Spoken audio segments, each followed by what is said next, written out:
Hey everyone, and welcome to Comics from the Multiverse, the DC Comics podcast from Mail Fuzz TV. I am Peter, and joining me as always, the returning Matt. Hey, what's up? And Connor's here too. Yeah, I'm still here. This is episode 171 of this shambles, and it's been like, I don't know, what was the first episode with Doomsday Clock in it? Was that like number like 60 or something like that? Because it's been a while. I feel like I should find out. I don't know why you're asking this, because if Connor's here, that means it didn't come out. That's true. Although we were commenting last week that if Doomsday Clock had just not been pushed that one more week, Matt would have missed an issue. Do you know what is funny?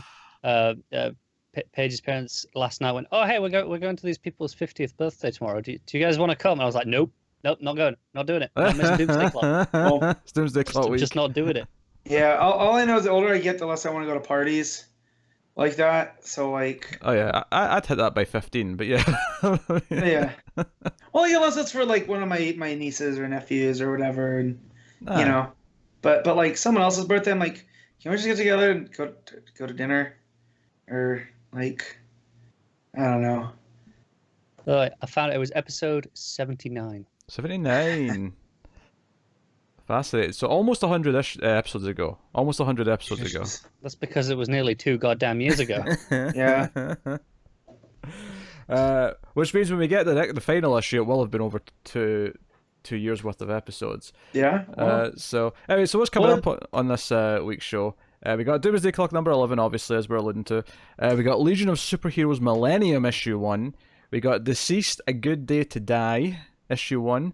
We have Harley Quinn and Poison Ivy issue 1.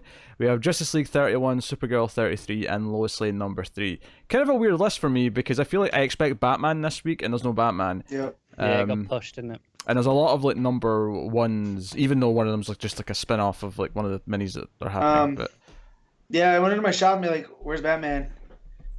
And he's like, "Why are you asking for Batman out of anybody?" I was like, "Well, it's the Batman week, and you sometimes forget to do my file." He goes, "Yeah, I didn't come out this week." So, also DC sent me an email to celebrate Batman's 80th birthday, and I feel attacked. So, yeah. I just want to point out the reason it was pushed. It was because of a printing error. King was on Twitter explaining that it was just that. So no big deal then. It's just no big deal. Yeah, printing error. It'll be out next week, and the issue after should be the week after that on its normal week. It shouldn't have a knock-on effect. So did they have to remove the Magnum PI or add the Magnum PI? Because have you guys seen that? Yes, I have. Yeah, I have not. What is this Magnum PI? So there's a panel with Selena and Bruce on the beach, and Bruce is in like this weird disguise where he's got like a full beard and a blue hat on, and he's meant to look like Magnum because it's supposed to look like a tiger's hat. But if you look behind him, there is a lounging like on his side in a pose of Tom Selleck, circa Magnum era. And someone found the image that looks like Garrett's based it on. So, not Garrett's. Garrett shared it, but Clayman based it on, not Garrett's. But yeah, I know Garrett's did the whole enhance thing. And when you go through the pictures, it enhances to the actual picture. So, that's pretty funny. That's funny, yeah. Yeah, but I'm wondering if that was the printing error. There wasn't enough Magnum, or maybe they had to put clothes on Magnum. I don't know. Yeah, so that's coming next week. And I think next week may actually end up being a quieter week then, so I guess it works out for the best. Yeah, I'm looking ahead right now, and there's a lot of reprints, but out of the books that we read, there's one new one. And we'll get the full list later, but it doesn't look too bad. Yeah. No. So as we typically start here, we won't drag this on too long because we do have a Doomsday Clock to talk about, and that tends to last, half a year. But how's everyone's... make it last. That's all we get. How has everyone's week's been? It's fine. I get Doomsday Clock, but it's not that I'm not excited for it anymore. But I never know when the next issue is coming, so it's kind of like, yay. What's weird is I was still excited for it when I remembered it was coming, but like I'm so used to it not being around that it didn't hit me until like the day I was reading it, I went, "Oh, yeah, Doomsday Clock's this week. That's right."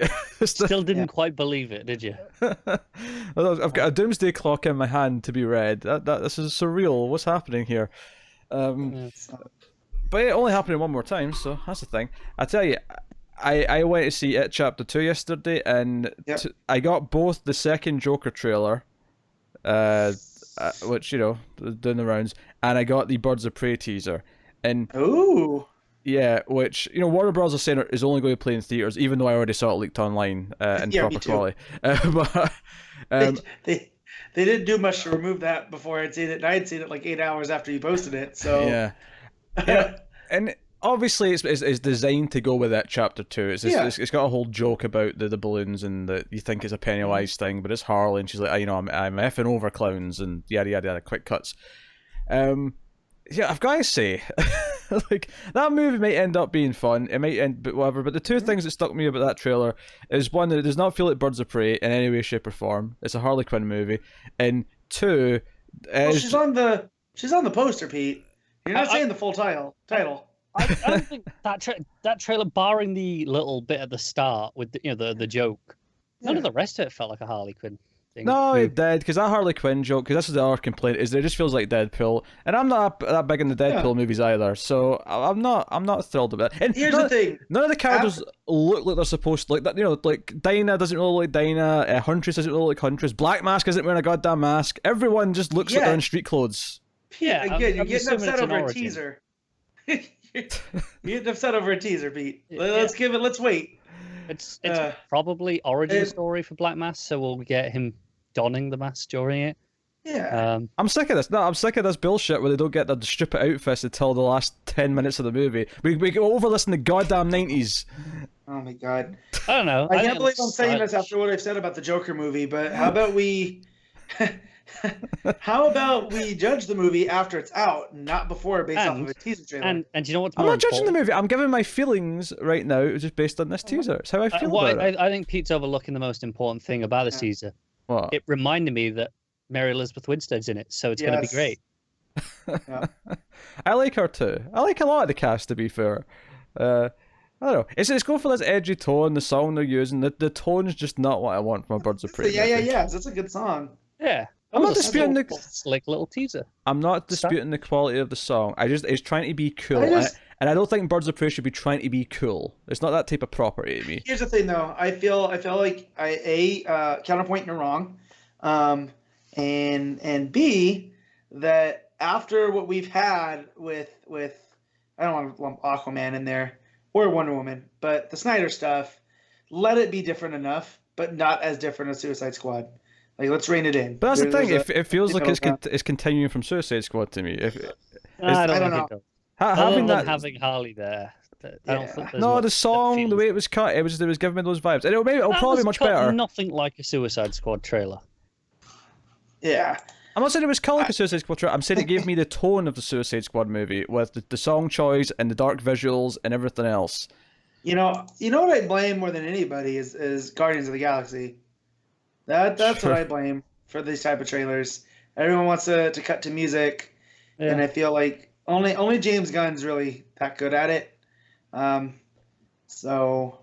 who knows? It feels like a movie to me, and again, based on this 50-second teaser trailer, that just has no interest in like adhering to what the comic book is. It's just this thing. I think I'm okay with that if it's a great movie. Yeah, because that's how a lot of the Marvel movies are. Like, it's called Civil War, but it has less in common with that actual storyline than it does being its own thing. You have Team Cap, Team Iron Man, and same with look at the Spider-Man movies. Those are kind of their own thing. They hit the broad points, and that's what I like in a comic book movie. Hit the broad points. You don't have to exactly hit the storyline. I'm not just talking about the story. I don't know what the storyline of this movie is yet. I'm not talking about the storyline. If you were picking a Birds of Prey story to adapt into a movie, one of them doesn't pop up to me. So as long as Huntress acts like Huntress, and Dinah acts like Dinah, I think I'll be fine. Which I'm sure they will.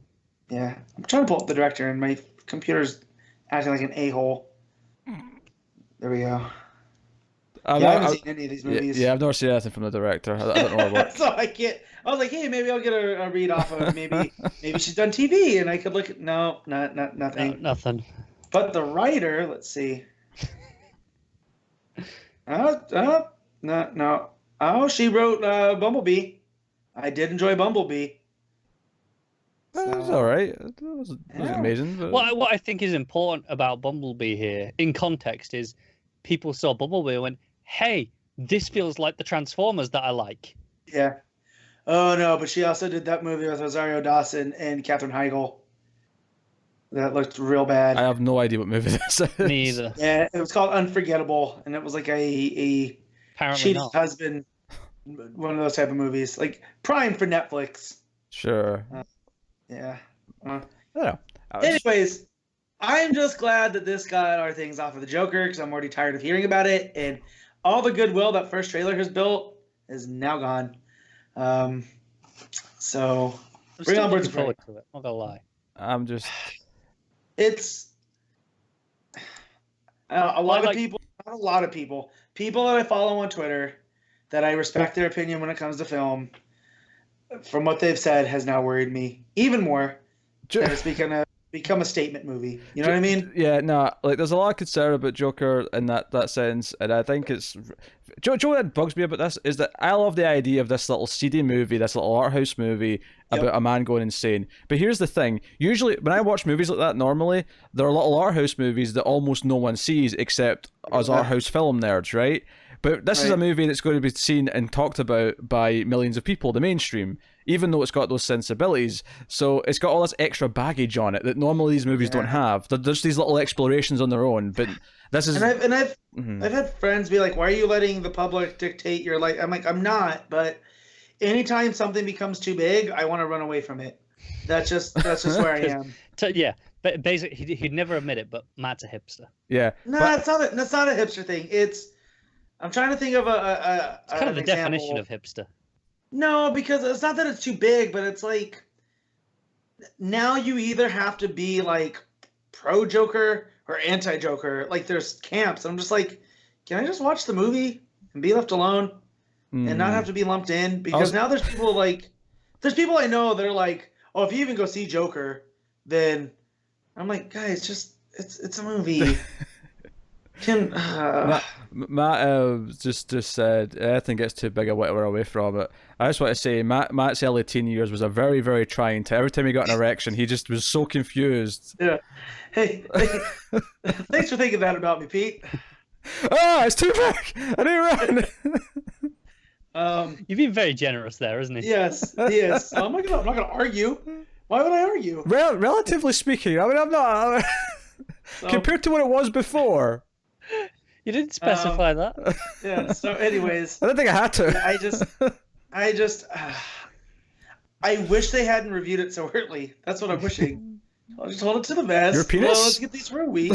No, yeah, it's Pete. You hit puberty at an early age. You can only be called fire hose so much before you crack. That's from the past. Anyways. Yes, Joker got reviewed early because it played at a festival. Yes.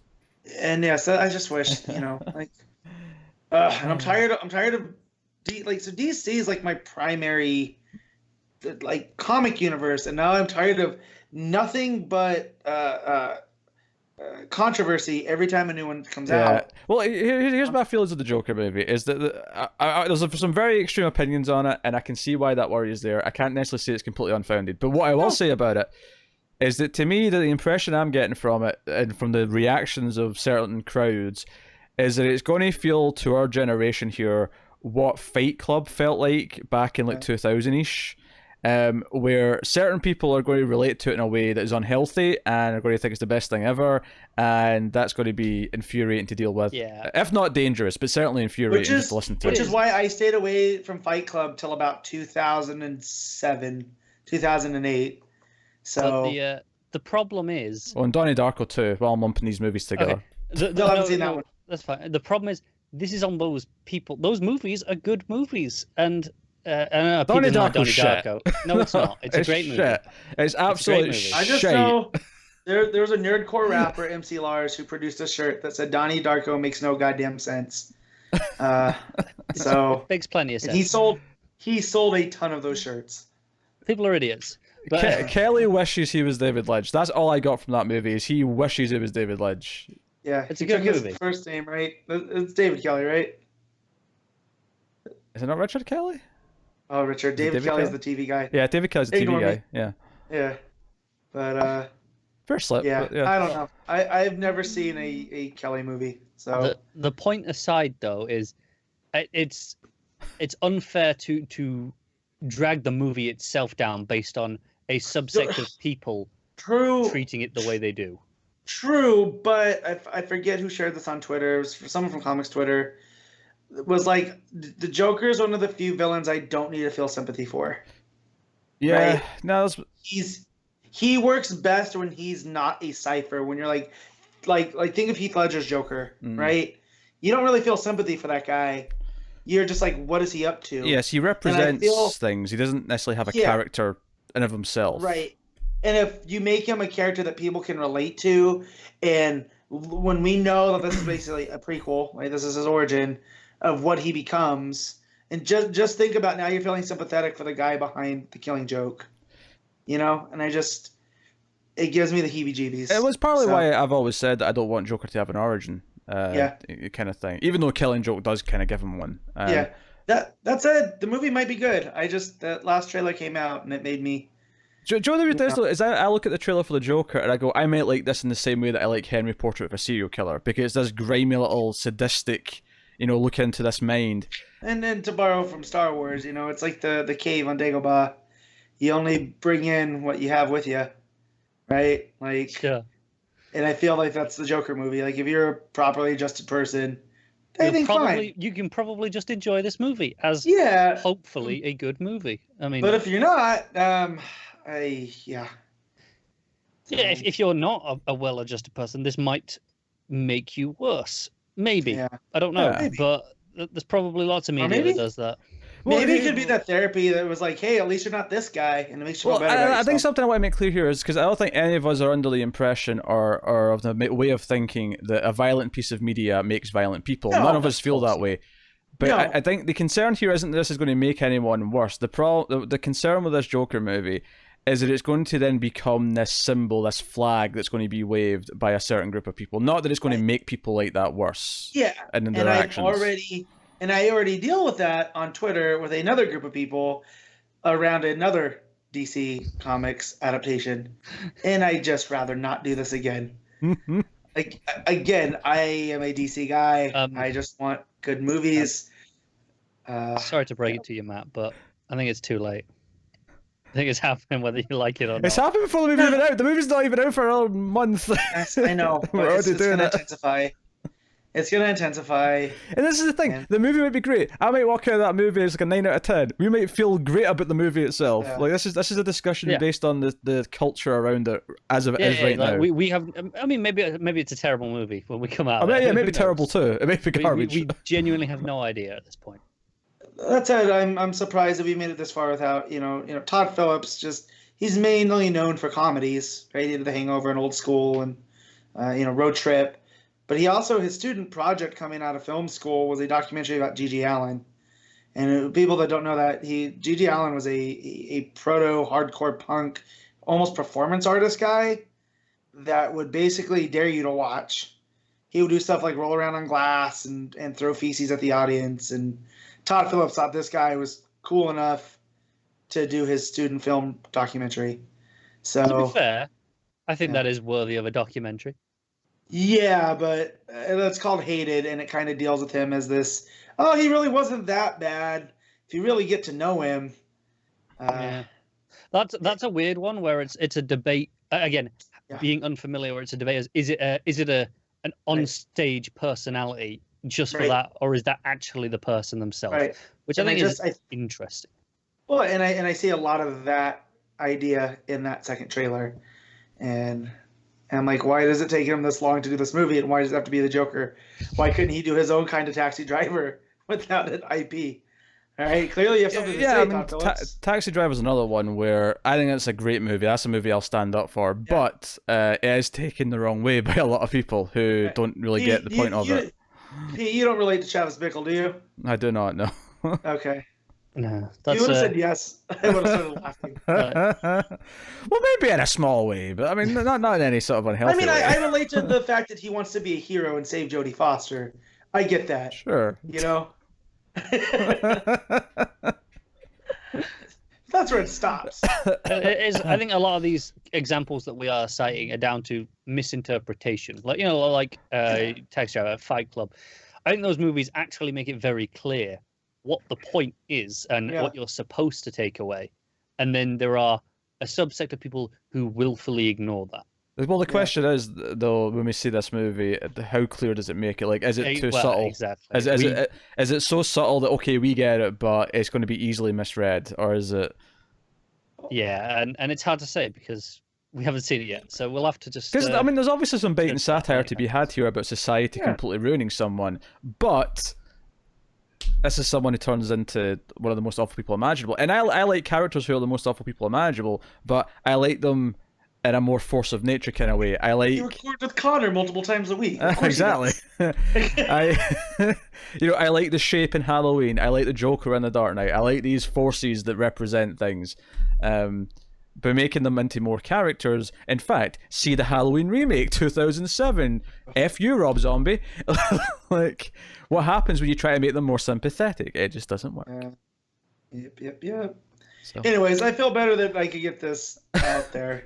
Like, just I've been holding it in. I've tried to talk to some other friends about it and kind of hit a wall and whatnot, philosophical differences and stuff. But I'm just glad, like, just talk it out with like-minded individuals. And I know it's not just me. So I was starting to feel like it was just me. Oh, sure, yeah. I mean, my hope for the movie is that it has something to say and it's this artistic kind of vision that, one director has. But the culture that's evolving around it is already starting to be frustrating. So, and those rumors about maybe this is the the back door to the Pattinson Batman, I hope that's not true, because I don't want Joker popping up in those movies. I want to break from cinematic Joker. Oh, okay.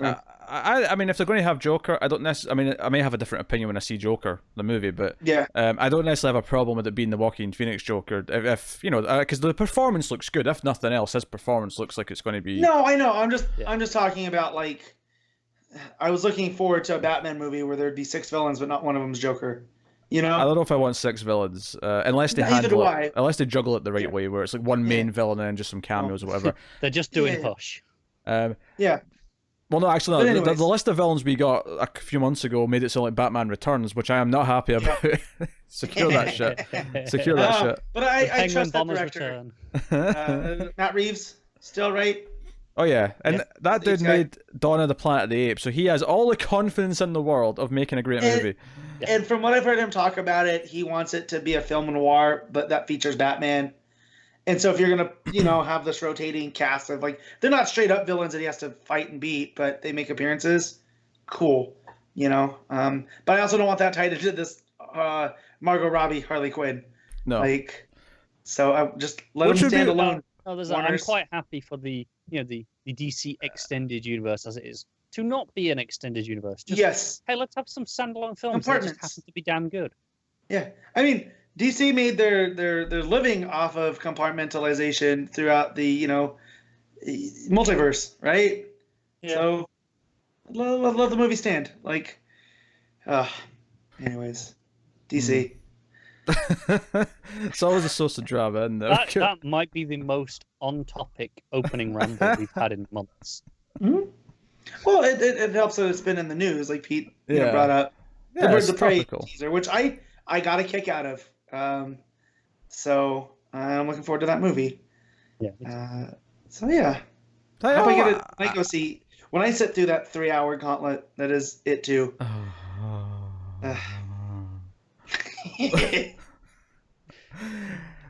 Don't bother people. I don't know why you're laughing, Matt. You're going to see it later.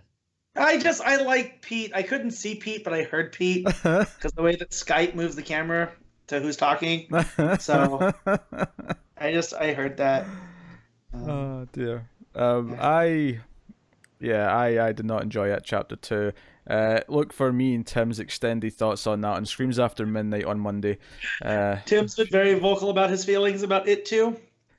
So Yes. much so that I had to message him to make sure, like, someone didn't hack him. Oh Because Tim, when Tim has feelings about something, he's never this forward about them. yeah. Except for Hellboy When, and the boy. when I Well, came, Basically, it has to end in boy. It was Tim's. Is his favorite book, right? So yeah, Yes. and he liked the first movie. He didn't love the first movie, but he liked it a lot. And when I came out of this, I thought, oh my god, I'm gonna have to fight Tim so hard, and it would be the card. And then I saw on Twitter him saying that he didn't like it. And I'm like, yes. Oh. I thought we were keeping that. I didn't want to step on it. That's why I was talking around it. But I feel like anyone who cares about Tim's opinion being spoiled already follows him on Twitter. true. yeah. True. But yeah, he made 4 posts about it, which is a lot for Tim. About one that's not Castlevania or Hellboy or The Boy. So Yeah, for some reason I watched like 2 movies this week that were monsters like eating people or animals eating people. I watched Anaconda for some reason. hell yeah, you did. Which Let's is talk about that. that's a terrible movie, but it is worth it just for John Voight's horrible performance. He spends that whole Owen movie just going, Wilson? Yeah. and then he puts on this really awful accent. I don't even know what country he's supposed to be from. John Voight's put on this accent. I don't know what he's. Either did he. Oh man, Pete, have you seen Anaconda's Hunt for the Blood Orchid? No, I've never seen Anaconda either. This was a. Oh man, it is way better than Anaconda because it knows exactly what it is, and I think it has David Hasselhoff. Don't quote me on that. It's been a while. The only thing that can make that better is Gary Busey. So. Yes. I also watched 47 Meters Down for some reason as well afterwards because it was just on Netflix.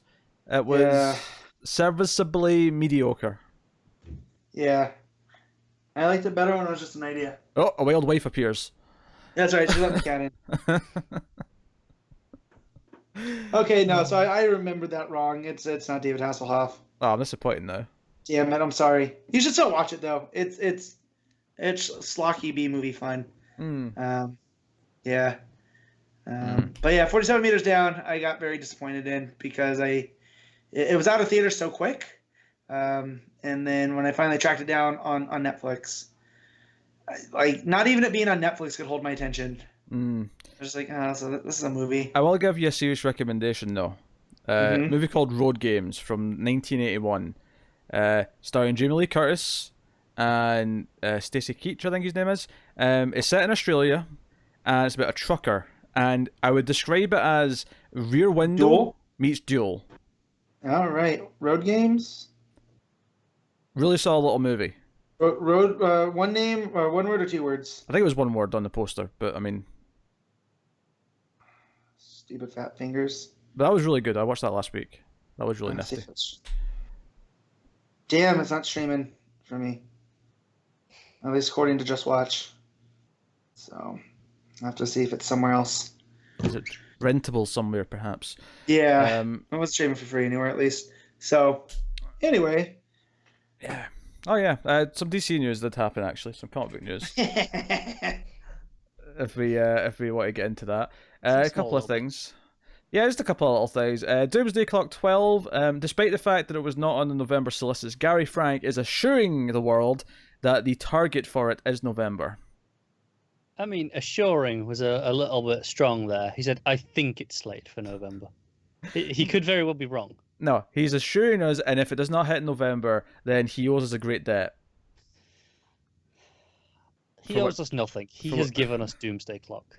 For which he will pay in M&Ms over the course of a 10-year period.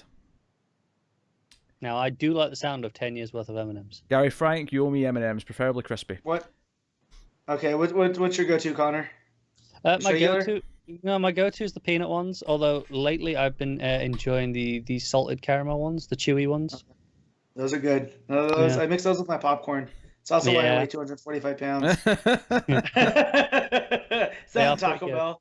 Yeah, you mix those with the popcorn, and they're real good. Classic peanut's pretty good too. But yeah, but I mean, regular's fine, peanuts fine, but crispy, they're really addictive to me. Like I can really munch on those. See, we can't find those as easy as we used to. The crispy kind, because I did like those. They're like a Kit Kat. with candy covering. Almost, yeah. Yeah. I tried the coconut ones once. Those were all right. Peanut They're butter's okay. good. There's another one that we've mint. had as limited lately. There was the salted caramel, which are the chewy ones, and then I think they were called like crunchy caramel or something. Yeah. Crunchy And they were like, caramel. yeah, they're like a honeycomb, like you get on the inside of a crunchy, Pete. But with an extra layer of caramel around the honeycomb and the Good chocolate. Lord. This does Yours sound is candy intriguing. game, even from major companies, is better than ours. Mm. Because we had different flavored peanut ones. Like they did like a Thai curry, so it was like spicy, and then they had English toffee. Now, hang on. I Yeah. like Thai curry Yeah. plenty. I like lots of spicy foods. But A not your lot. M&Ms. What are my M&Ms? Come on. Well, I feel like they're trying to get that peanut, like Kung Pao Chinese dish, but with and I'm not think that it goes with the familiar chocolate. with Thai food. I don't know if Thai food has a lot of peanuts in it, but It does have nuts in know. it. There's a lot of Thai dishes with nuts in Yeah. it. There That's is, the yeah. thing. I've never eaten Thai food. No, but it's not the Thai food nuts that's the problem. It's the Right. the Thai food Chocolate. nuts and the chocolate Yes. that's the Yeah, problem. I'm sure what they did is they coated it their curry peanuts, and then they coated them with the chocolate. Like I'm sure there's not a lot of Thai No, flavoring. but even that doesn't sound that appealing. That said, my new favorite flavor of Pringles is chicken tikka masala flavor. So I mean, having Jeez. curry I with have not seen these yet. curry with potato chips. No, that works. Not with chocolate, but with potato chips. Well, no, but you it can get works. curry fries, right? Oh, sure, of course. So Yeah. so I'm sure Chris too would be fine.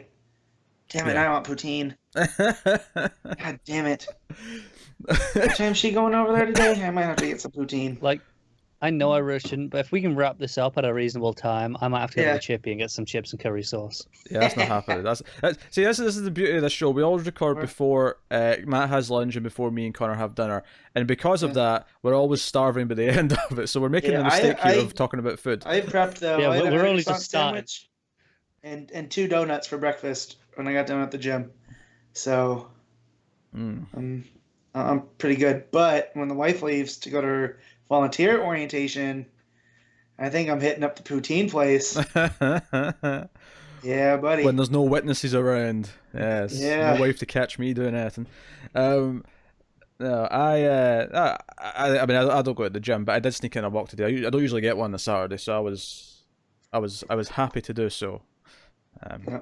Because I have lost a ton of weight. All my shorts are starting to fall down. Oh, Annoyingly. good. Yeah, It's, that's the way I bountiful. am with my shorts.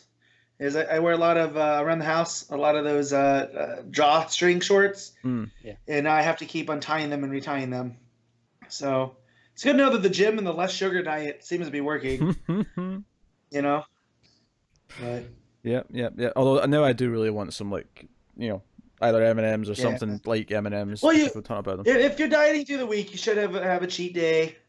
You know. Oh, I do. if you can- yourself. I'll occasionally get a bag of Skittles or something, or I'll order some takeout. I mean, it's not like all I really did was just give up cheese blanket and What the hell's cheese blanket?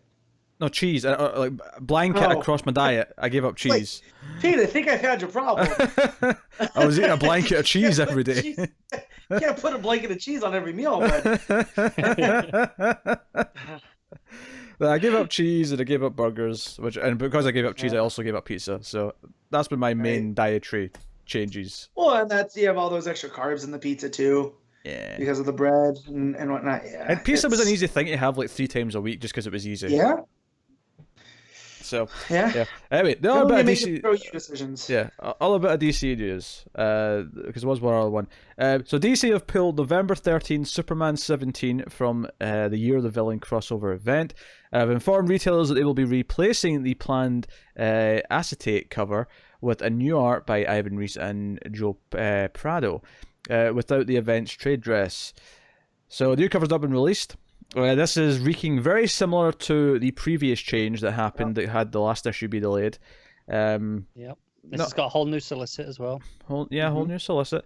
So again, who knows what's happening here or why? Is there any speculation as to why?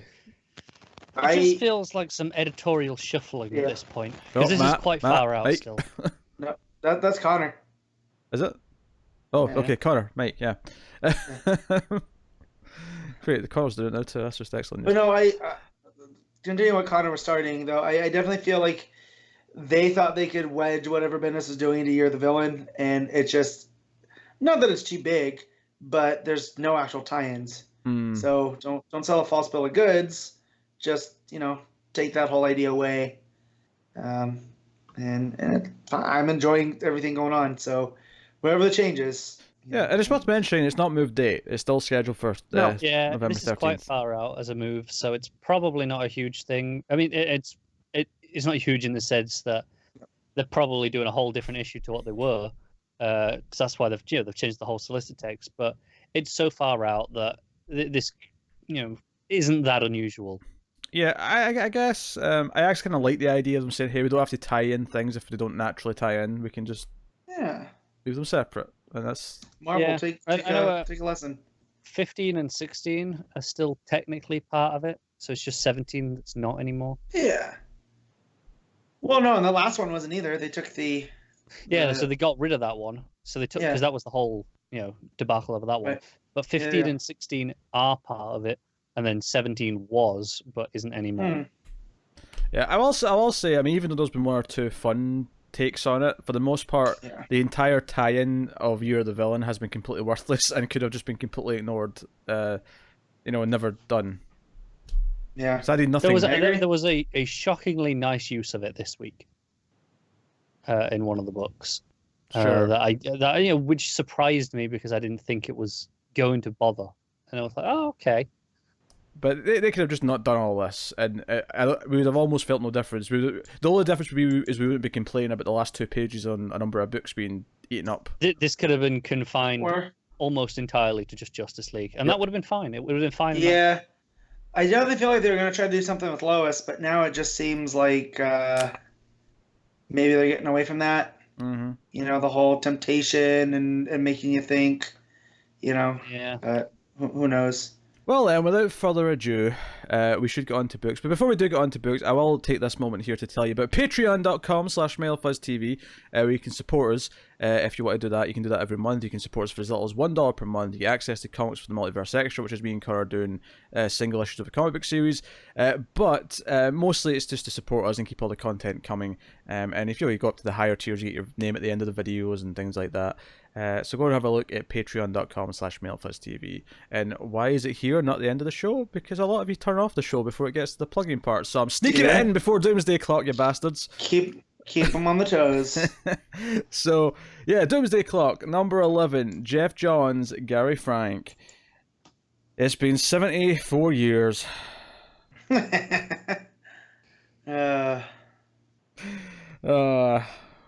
I guess my Titanic's on the brain because me and Cara watched the I Need to Remember for Influx this week. So, so even though that wasn't the Titanic movie you watched, that movie is still fresh in my brain from talking about it. So, yes, this is very much the penultimate issue. The whole issue feels like it's just about building up to the meeting with Manhattan. 90% of this issue is, here's the plot so far. Yeah. Mm-hmm. So it felt like a recap, but also a pre-cap. That's my main problem with this issue. It's the most obviously disappointing issue. Not that it's bad. Yeah. Because it's not bad. It's that this is the first time where, after the wait of however long it's been since the last issue, that I didn't feel like, oh, that was so worth it. Yeah, because all of them up until this point have all been very fulfilling on their own. This one, like you say, is not bad. And if anything, I would say that having some sort of recap right now is probably a good idea right before the last issue when... there has been these big delays, but it is disappointing from the perspective of waiting all this time for a new issue and just being like, oh, it's just kind of recapping the events so far. And it's not like there's nothing new in there. There is, but most of it is kind of setting the stage for the last issue. And it's not as focused as a result as well. It's jumping around a lot. So it's got less of a coherent, I mean, obviously I can call it the recap issue, but I feel like with most of the other ones, I say, oh, issue. Because the last one was very much the metaverse introduction and all the Superman history. That was that issue, and then there's other issues that are this and that, and they mostly have things that I can say that's what that issue is. It's funny that it's been that long since the last issue, in comics terms, that that was the introduction of the metaverse, whereas now that already feels like, oh yeah, that's just a solid concept now that I'm already used to. It's been around years. Which is a testament to just how good the idea is. That all it needed was that one issue. Yeah. And But there's already been other books using it as an idea. In Yeah. Justice League, for example, it's kind of just baked in there now. It's like that's So- the thing. Do we think that John's took advantage of some of these delays and kind of changed the story as it's going? Because I feel now like if this were to come out, as it was supposed to, with only a couple delays, it would already been over for a while now. And I feel like with what's going on at DC right now, I feel like this lined up much better than it would have if it would have come out earlier. I mean, that goes back to something that I think whenever we last talked about the delays is this, were the delays caused by them going, no, we need to change, so then we had to redo the issue and change plans, or was it just okay, the delays have caused this knock-on effect that other things are just we talk about in Justice League them reintroducing the JSA. Yeah. Was that okay, it's taken too long for Doomsday Clock to do it, we're just going to do it? Or is it a case of editorial made this decision and they changed the plans and then Doomsday Clock had to be changed to fit that? Yeah. So now I don't know with what incepted what, because I feel like now the end game, like going into Doomsday Clock, I thought the end game was we're bringing back the Justice Society, we're bringing back the Legion, we're going to fix time into the timeline that we've always known DC to have. And now I feel like it can still do that, but the issue 12 is not going to be, hey, everything's right. There's still things to be done, and that's where Justice League comes in. That's where Bendis' Superman comes in. Yeah, well, it's a weird question of because they always said that Doomsday Clock was set a year later, and by the time we get to the end, everything else would catch up. But it's obviously taken so long to get there that my question is now is okay, exactly where is Doomsday Clock set? Because let's say that it still kind of lines up with what Justice League's doing, because Snyder was saying this week in an interview that it is going to line up with Doomsday Clock, that it's not going to be contradicting it. They don't negate each other. Whereas Doomsday Clock is what happened, and okay, maybe it'll change some things to fix, but that doesn't undermine anything that's going on in Justice League with them not knowing the past. Because here's the thing: if this would have come out back when it was supposed to, and it breaks the way it is, then the event at the end was Saturn Girl, right? And we don't know how that ends. Clearly, we would have because of issue 12, and then we would have had to wait how long until Bendis reintroduces the Legion. Probably in this last issue of Superman, 6 to 8 months. Right. And now, so I feel like that would have been cool because it would have been the story point. But now, it's almost serendipitous that in the same month that this came out, we got the Legion returning and the JSA. I have to admit, I am disappointed because I feel like had this come out long before we knew Bendis was doing a Legion book and everything else, Saturn Girl saying "Long live it" and then Dustin a whale at the end of Infinity War before she can finish the sentence would have been so good to make fun of with Matt. I am disappointed that I couldn't rub that in his face. Yeah. And maybe that's why I feel like I dodged a bullet there. So here's the question: do moments like that for you guys? Do you feel they lose impact knowing that they're actually back already, so it doesn't really matter? No, or is the storytelling good enough that it mattered anyway? Yeah, in this case, it's good enough. I could see it being problematic with a writer that I'm not, or even a story that I'm not 100% into.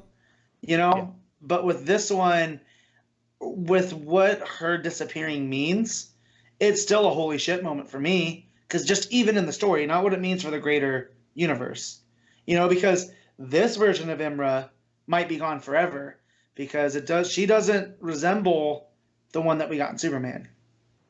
You know what I mean? So maybe Manhattan did completely change something now, and this Legion comes together completely differently than hers did. What I think is notable in this scene that we're discussing is the ring doesn't vanish. She does, right? Because Vite tells you're no longer part of this timeline, and that's when the realization is when she vanishes. But the Legion ring exists, so the Legion is still part of the timeline, just not her specifically, or as Matt might have got out there, not this version of her. Right. Yeah, So- before you start talking about that too much though, that's because we do typically go through this book kind of in order. Although I do think we're going to fly. I think we're going to fly through this fairly quickly because I don't think there's a whole lot to talk about necessarily with everything. Batman basically stops the US from launching nukes. He just shows up and beats up soldiers, so they won't launch attacks. Pretty much. Which kind of made me laugh. I'm not going to lie. Alfred reads the Rorschach journal and kind of starts to sympathize a bit more with the new Rorschach and with Reggie. So there's a great panel when we get into the looters on the street. You know, you hear one of them say, "Oh, I see free stuff," and then there's the note on the whole, you see what you want to see. It's one of those great panels in these books that have been consistent throughout. Yeah, it ties into kind of Alfred, and he sees what he wants to see in Rorschach. Yeah. Right. Yeah. So here's the thing too. Remind me with his origin. His parents died in the alien attack, right? Yeah, nuked. Yeah. Okay. Well, yeah. I mean, the effect of nuking, yes, of New York. Right. Okay. Because because something else happened. The dream that he has. That was not that it confused me, but because of the delays in this book, I forgot. What was canon. So yeah, chaos is all over the place. We have Trump giving a speech. Yeah, Trump's sounding like an idiot as per usual. The bigger they are, the bigger they fall. Yeah. As it puts. Mr. President stood up to Kandak's evil leader and his very bad metahumans. You can hear him saying it, can't you? Yeah. Yeah. I feel like he would also screw up the word metahumans though, if we're being really honest. And then he'd take a Sharpie and correct it. The only way I'm letting that slide in this instance is that in this world, metahumans is such a normal thing. Sure. So he it's not like our exact version of Trump would struggle. Ours probably would, because he'd be like, "What's that?" This version, I think I'll give the benefit of the doubt that much at least. Yeah, Lois is still with Lex, and he's trying to assure what's going on, and that leads to a plot. And of course, we do eventually cut back. The title page is Superman waking up, because we saw him, lying at the end of last issue, but this is him starting to actually properly wake up.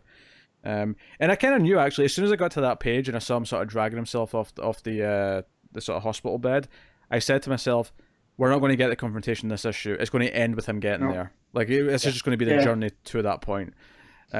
So. Which I mean helped the rest of the issue, because any disappointment I had was here at this moment, because I knew that's what it was going to do as soon as I hit this page. And again, it's disappointment in the sense of you wanted just a bigger chunk, but it's still so well told. Yeah. Well, and this is where I think that normally with Johns he has that 7 issues, and that 6th issue really is the one where the big climax happens. And then everything else is fallout in that 7th issue, and so we've been conditioned. I thought maybe that would happen here. So you think, 11's the big one? Yeah, right. And then we'll see where everything goes. But I feel like now, with the way DC's gone, what's been happening in the other books, that's really the fallout of what's going to happen in 12. Yeah. So, but seeing the Planet Krypton restaurant, I thought that's definitely metaverse at play here. Oh, sure. We've never seen that in anything but Kingdom Come.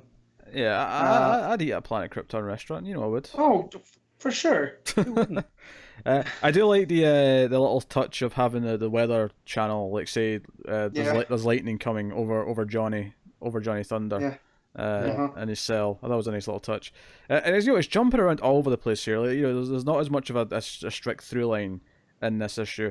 But you got Ozymandias and his plans coming together, and a lot of this issue is also him kind of, basically just gloating that his plan is actually it's everything's going according to his plan. So what you're saying is it feels like right before the end of Watchmen. It does. It really does. I mean, he does admit that he changed his plan. There was a plan to a point, and then things changed when he learned about Superman and that. But it's basically the same plan, though, right? He's trying to force people together by making them fight to realize fighting's stupid, and that hasn't blown up on him before. So I'm going to try it on this new place, and you know, Yeah, kind of. right? I mean- or was that just me? From my, I read Watchmen so long ago. It hasn't I really. mean, me and Pete did reread Watchmen right before this started. 2 years for the ago. Patreon, but that was 2 years ago. Yeah. That's you still have more years on me. It's been longer than that, but I mean, I just feel like this is his same exact plan, and he has learned nothing thus far. it's a similar I don't plan. think you're wrong. Like, Yeah. the I shouldn't say particulars- same exact. The but- particulars have changed, but the broad strokes Yeah. are the same. The purpose. Right. I'm with you. I mean, this is the thing though: is comics readers were expecting all the heroes to come back, and of course they have to because it's not like because almost every hero died on Mars essentially. Yeah. Or so they think. Yeah. They're effectively all gone. So there's no way we're ending Doomsday Clock without them all coming back. Does that play into Ozymandias' plan? Does he know that they can come back? Right. Is there more to it? But here's the thing though: is his plan here like this is the one key difference I think in his plan potentially, if I'm right in what I'm saying here, is that his plan in Watchmen was to sort of scare the people of the world into banding together. I think the plan in this is to scare Dr. Manhattan into being a good person again. Like I think it's to make him care. Yeah, you say good person. I think you just mean person. Okay, person. Because he's so removed from it all. It's to scare him into activity. Yeah, but versus the point I'm just making, inactivity. the point I'm making though, is that it's not about the population. It's not about convincing the world. It's about convincing him, Right. as opposed to everyone. Because he removed him from that equation in the last one, and look what happened. Yeah. Right? It all fell to pieces.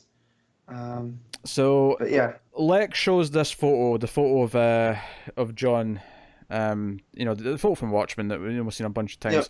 He's like, oh, this we found this was found in 1938. It's because ties back into the last issue, and when Superman first appeared, yada yada yada. And he talks about how he was actually kind of spying on the Flashes during Rebirth, and a few other little things.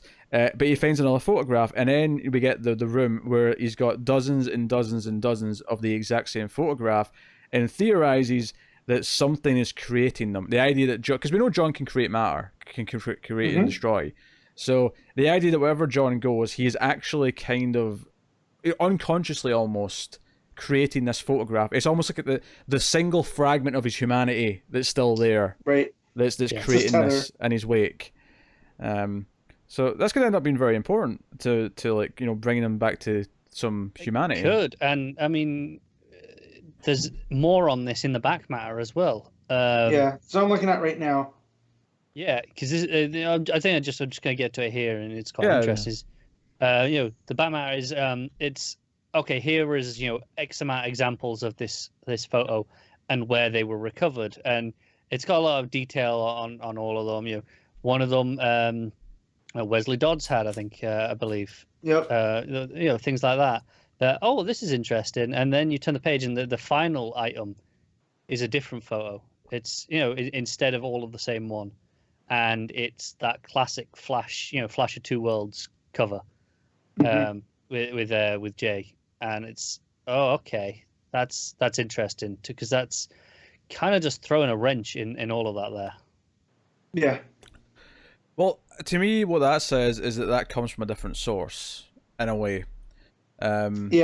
It says to me that there's whether it's Jay or Wally or whoever, but someone's been close to Manhattan, and this photo's been created from their memory.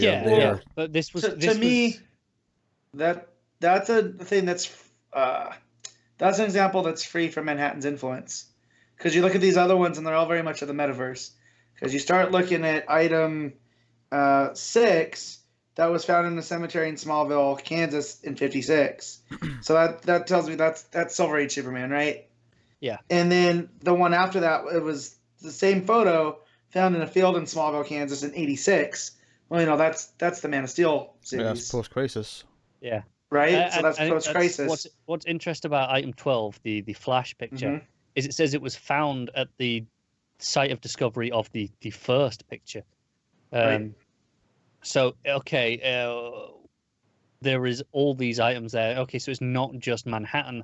So I don't think Manhattan maybe is even the one creating them necessarily. Maybe it is a metaverse thing. Yeah. And so it's the JSA have them as well. All these other things that have been lost and have changed through time. So where did he say that the first one was found? It was Carver Coleman's. 1938. Yeah, it came from 1938. Yeah, it was Coleman's apartment. Right? So that's when this all started. That's when he found Carver, Manhattan, found Carver on the film set, and all of that stuff. Yeah. So. Yeah. But I think I think the focus is still on Manhattan. The fact that they're all his photo, they're all barring one, and there's only one that's been found that's not of his. Like, it says that he is more important. It says that he is more connected to whatever's causing this. It is. I think it's important to note that there's another one.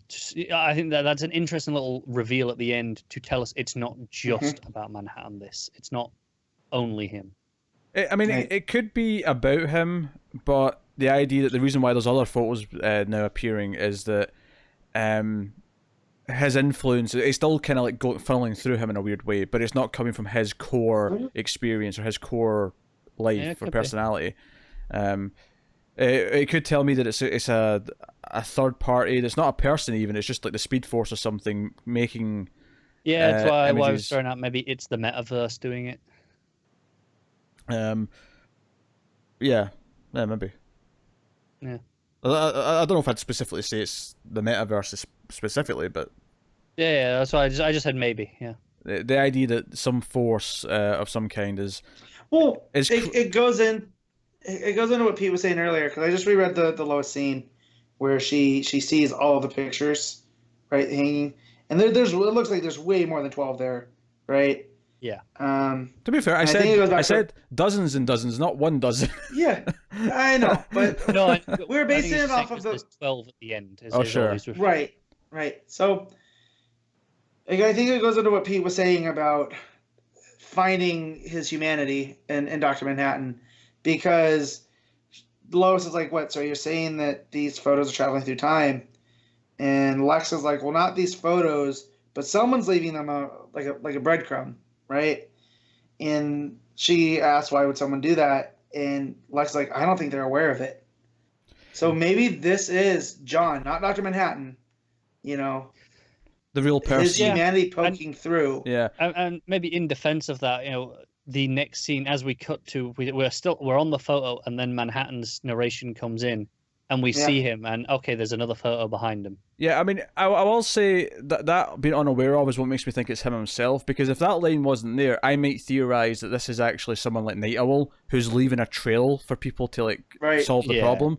But because he specifically pokes at the idea that no, whoever's doing this may not be aware of it, that makes me think it is Manhattan himself.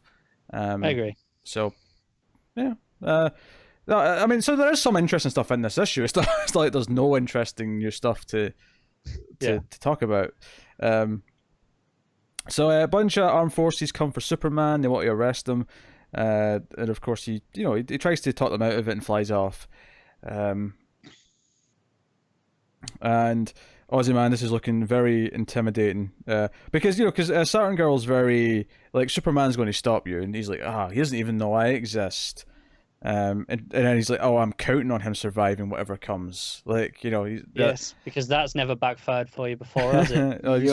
Actually, really interesting as well. That's when the movie ends, the Carver Coleman movie on the TV. So the panel right before that. It's not who wins or loses; it's how you played the game. Yeah, right. And then Alfred's making pancakes.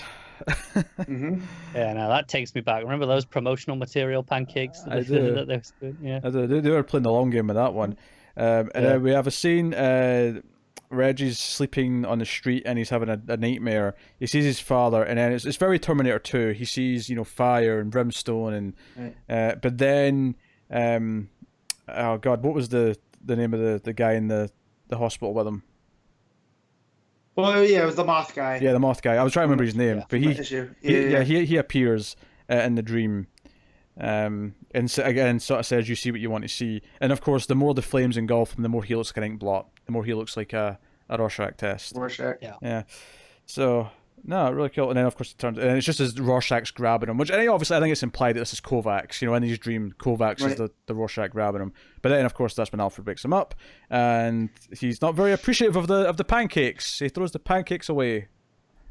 Poor Alfred. Yep. Put all that effort in. Fresh pancakes. He did. Fresh pancakes. Yep. Mime and Marionette are causing chaos on the streets. Chopping off hands. Yeah. Comedians even there, handcuffed, but still landing on people, as you do. That's the whole thing. And we get our first kind of real tease as to who their kid is. Because obviously we knew their kid's still alive. That was a reveal from earlier. Yeah. And it's someone... Let me just read the actual thing. So this boy would be adopted by a couple, and he would bring incredible joy to a woman who had been very important to John at one time in his life. And then, of course, the name that's mentioned here is Good Morning, Mrs. Hollis. Yeah. Right, I'm looking this up. Isn't that the first Night Owl? It sounds, I think so. Yeah, I think so. Right. So... Yes. Hold on. So Yeah. So they're Sam and Sandra Hollis is the identities that Night Owl and Silk Spectre take at the end of Watchmen. So it's Silk Spectre and So right, so Hollis is the first name of the original Night Owl, so that's where they of Hollis Mason. Yeah. That's right. So basically, this is who they adopt when they're growing middle-aged together and retired from superhero work. They actually adopt this kid. So this is a very intriguing way to tie a Night Owl to this, actually. Yeah. Just in a very sort of small way. It's just like it's not making him a big deal or anything like that. Yeah, this is the sort of thing. If this, I mean, even if it came out once per month from the start, it'd still been 11th month since we'd read the book. So I don't know if I'd remember that exact name, that exact detail, even in 11 months. But maybe it would have worked better instead of 2 years. But regardless, it's a neat little touch that this kid presumably is going to be a good person because of who's raising him. And then the very next panel is just the face of Marionette just looking completely psychotic and demented. Very cold. Very cold. So Ozymandias kind of just explains his plan, how he was manipulating Mame and Marionette and manipulating Reggie, and how he then changed his plans completely when he got here. So, does this, not quite a full page spread, but it's like the top 2/3 of the page. 2/3 panel, which is gorgeous. Of just most of the main heroes in the world. It's like, oh shit, this is and worth noting, he uses the best Green Lantern. Yeah. Like all of my favorite characters minus Superman are there. Well, I think Superman's a very notable omission. Yeah, I think Superman's making a point. It's making a point and saying, I think it makes go Matt. Yeah. But I mean, man, when was the last time we saw that Nightwing costume in a comic? Yeah. You have Wally West there. That's the Wally West costume. Yeah. They were teasing some Nightwing this past week or so on Twitter. Yeah. There was an image. Joe, we didn't even talk. Tom Taylor is teasing a DC book. Oh, that's right. Yeah, why didn't we talk about that? What the hell is wrong with us? Hashtag squad goals. Oh, I feel we were gonna wait for there was no news. Yeah, there was no news story attached to it. There was no news article written about it because it was just Twitter teasing. So it's easy. I'm very excited. Also, it's been confirmed. It's in continuity this time. Yeah. Oh, good. Because he's showed a couple of characters from it. Whoever this. Goals, yeah. Wink is the newest one. Thylacine. So it was something very Australia, and that was the name of the Tasmanian tiger. Because they're new characters, right? Or at least they're completely new characters. AKA fodder. Well, I feel like the squad goals thing's a misdirect. I feel like that's so obviously a Suicide Squad. I do as well. That it's too obviously Suicide Squad. To then throw in a bunch of, as Matt puts it nicely, fodder. See, I feel it's going to be a team of new characters probably that he's going to make his own and do his own thing with. And it's going Justice to be League of fantastic. Australia, the JLA. The Justice Squad. Justice Squad. No, I'll just JSA. I'll just be JLA, but it'll be Justice League of Australia. That's what I said. Did you? Oh, sorry. Yeah. I was too busy thinking of my own joke. I didn't hear your joke. joking aside, Matt's already done that with both JLA and JSA, and Yeah. Pete's there going, oh, got it, I got it, JLA. Just the squad. Anyways, if you're gonna get me to read a Suicide Squad book, that's the one way to do it. Mm-hmm. Is put Taylor on there. On the Let him do his- downside, today I found out he's a filthy Liverpool fan, so that means nothing to me. Yeah, I couldn't care less about that. That's... I feel like you guys treat them like they're the Yankees. The Yankees are like this famous baseball team that people will say that they like, and people get mad about that. there's a handful at the top that have that same effect. Liverpool, Man U, Arsenal, Chelsea. All of those have that same sort of feeling attached to them. Yeah. Where they have this international level where people who even if they have no attachment or caring to that city, that team, they're like, oh, okay, they're one of the popular ones, so I'll pick one of those to support. Yeah. It's usually top 5 or 6. My favorite like short video this year came out of that is the dad locking himself in the attic because Liverpool won. Did not see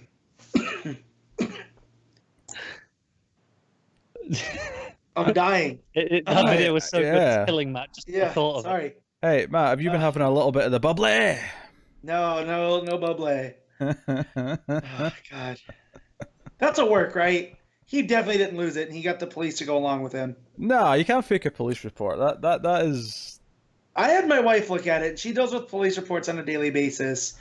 And she goes, unless Florida does things differently, which... They probably do. I mean... They probably do. It seemed to her like it wasn't a full police report. It seemed more like a press release than a police report. I mean, I think the belt really got stolen, but I think they are making lemonade out of lemons with the whole thing. I almost corrected you and called it a title, but no, none of that. Is this a wrestling thing? Yes, it is. Okay, that's why I have no idea what the hell is going on. Okay. Someone was saying that it was Hangman Page because he wore a bandit's mask to the ring last weekend. So I was half expecting the next week on Raw. I was like, we're going to have a tournament to decide who the new all European wrestling champion is. That said, Pac versus Omega match for coming together on such a short window. Oh yeah. Whew. All Out in general was fantastic. I mean, I was disappointed by the majority of the stuff. I know. Cracker Barrel Challenge was great. But that's also because I'm not used to spending $50 on a wrestling show anymore. So when it's disappointing in $10, you're just like, eh. But when it's disappointing in $50, you're like, oh, that's even worse. Canadian Destroyer off the top of a ladder through a table. Well, two matches $50 does not make, like that. So there was like 4 great matches on that card that I was really into. Yeah. So, anyways, Connor wants the bubbly. A little bit of bubbly. The champion. This means nothing to me. I'm sorry. Chris Jericho decided to celebrate being the first AEW champion by drinking loads of champagne, which he calls the bubbly, but it's spelt with an EH. Yeah, and it's become an internet meme. People have been inserting it into the songs and into, Mambo number 5. Yeah. A little bit of this in my life. A little bit of the bubbly in mine. In Spice Girls. Yes. That was a good one. So, anyways, it's like the unexpected Cena memes from years ago. When they're good, they're fantastic, but when they're bad, it's cringy. And I'm just glad that we're at this level again. Anyways, Doomsday Clock. Yes, Doomsday Clock. Ozymandias basically just confirms what we already thought about Firestorm exploding in issue 8 or 9, whatever that issue that was. Mm-hmm. We kind of speculated it was them. And he does acknowledge that this is a new plan, the change that he got since he got here, but it's to save both worlds. It was once he saw this world and the way everyone was and the heroes and... Yeah. Yeah. And of course, as this is all going on, Black Adam and his team of villains show up at the White House. Superman shows up as well to kind of stand guard. Look at those tiny hands. All right. That's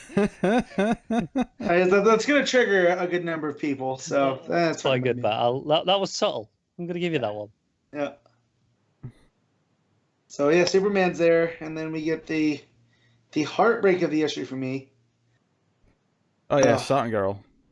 Yeah, had I not just had a Saturn Girl show up in Superman last week, this would have been devastating, and I might have thrown my. You mean if you didn't have a Legion book starting today? Yeah. Featuring a character I've grown quite fond of, which we'll get to, but yes. Yeah, I probably would have thrown my book across the room at 5:30 in the morning on Wednesday. So not 5:30 on Thursday. Just in the when I read it in the pile. Yeah. There's a Legion book. Yeah. So. Poor Johnny's left, sitting there because he's like quite a crying old man. You're from the past. You won't go anywhere. Yeah. So just the close up on the lantern. But that's the thing. The Legion ring doesn't go anywhere, and the lantern's still there. So I feel like the timeline's been fixed now. Whereas there, you know what I mean? Been fixed. Yeah, it's fixed already.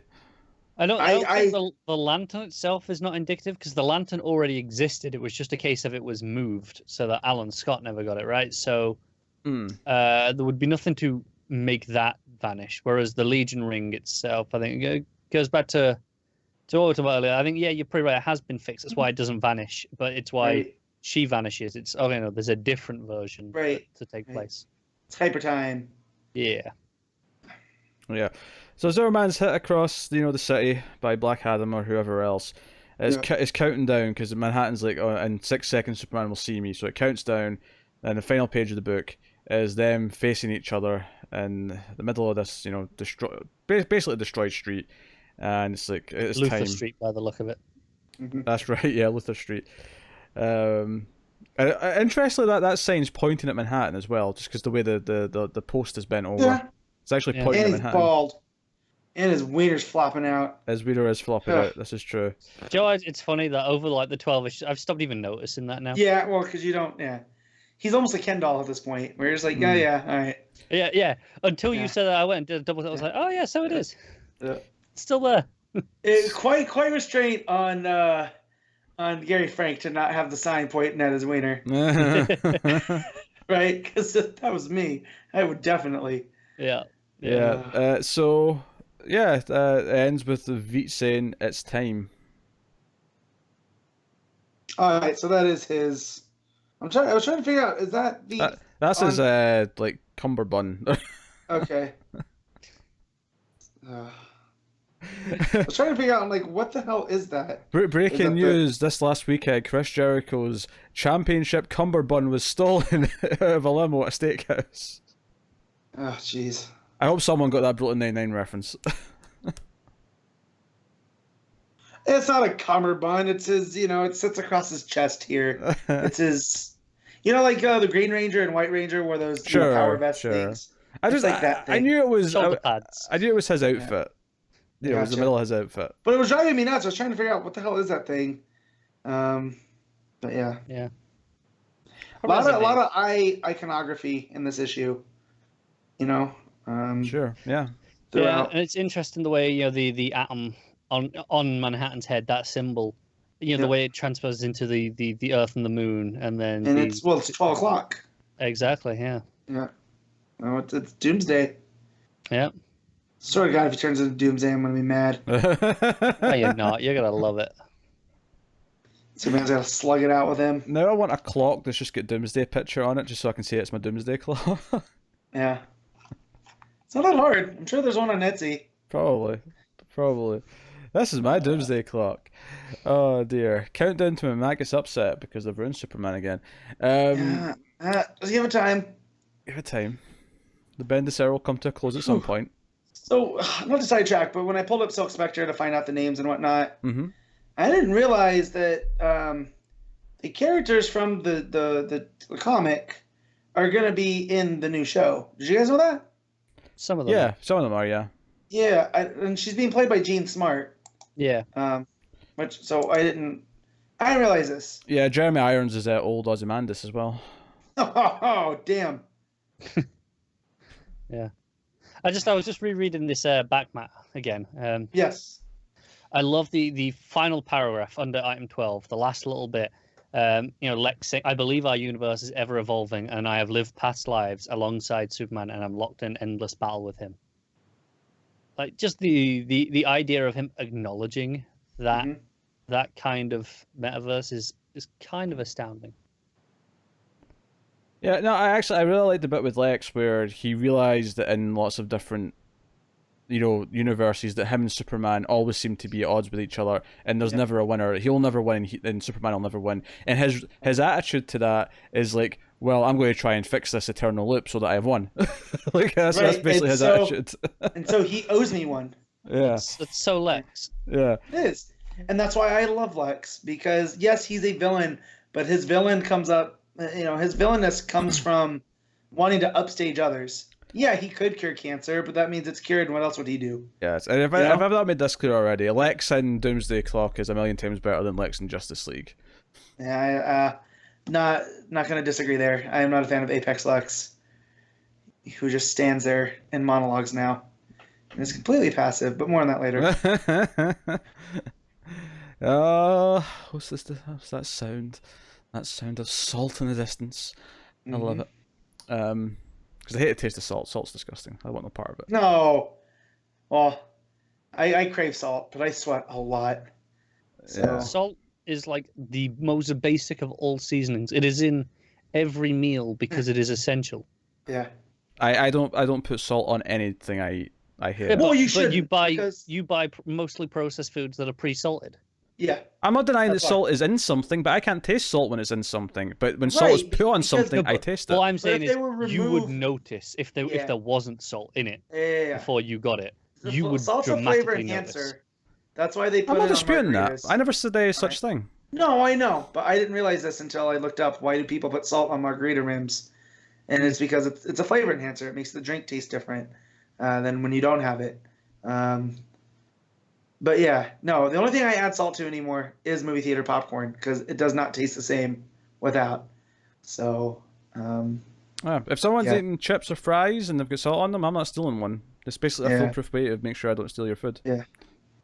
My anatomy teacher told me you shouldn't add salt to food after it's been cooked because it, that's how you get high cholesterol and die. High cholesterol.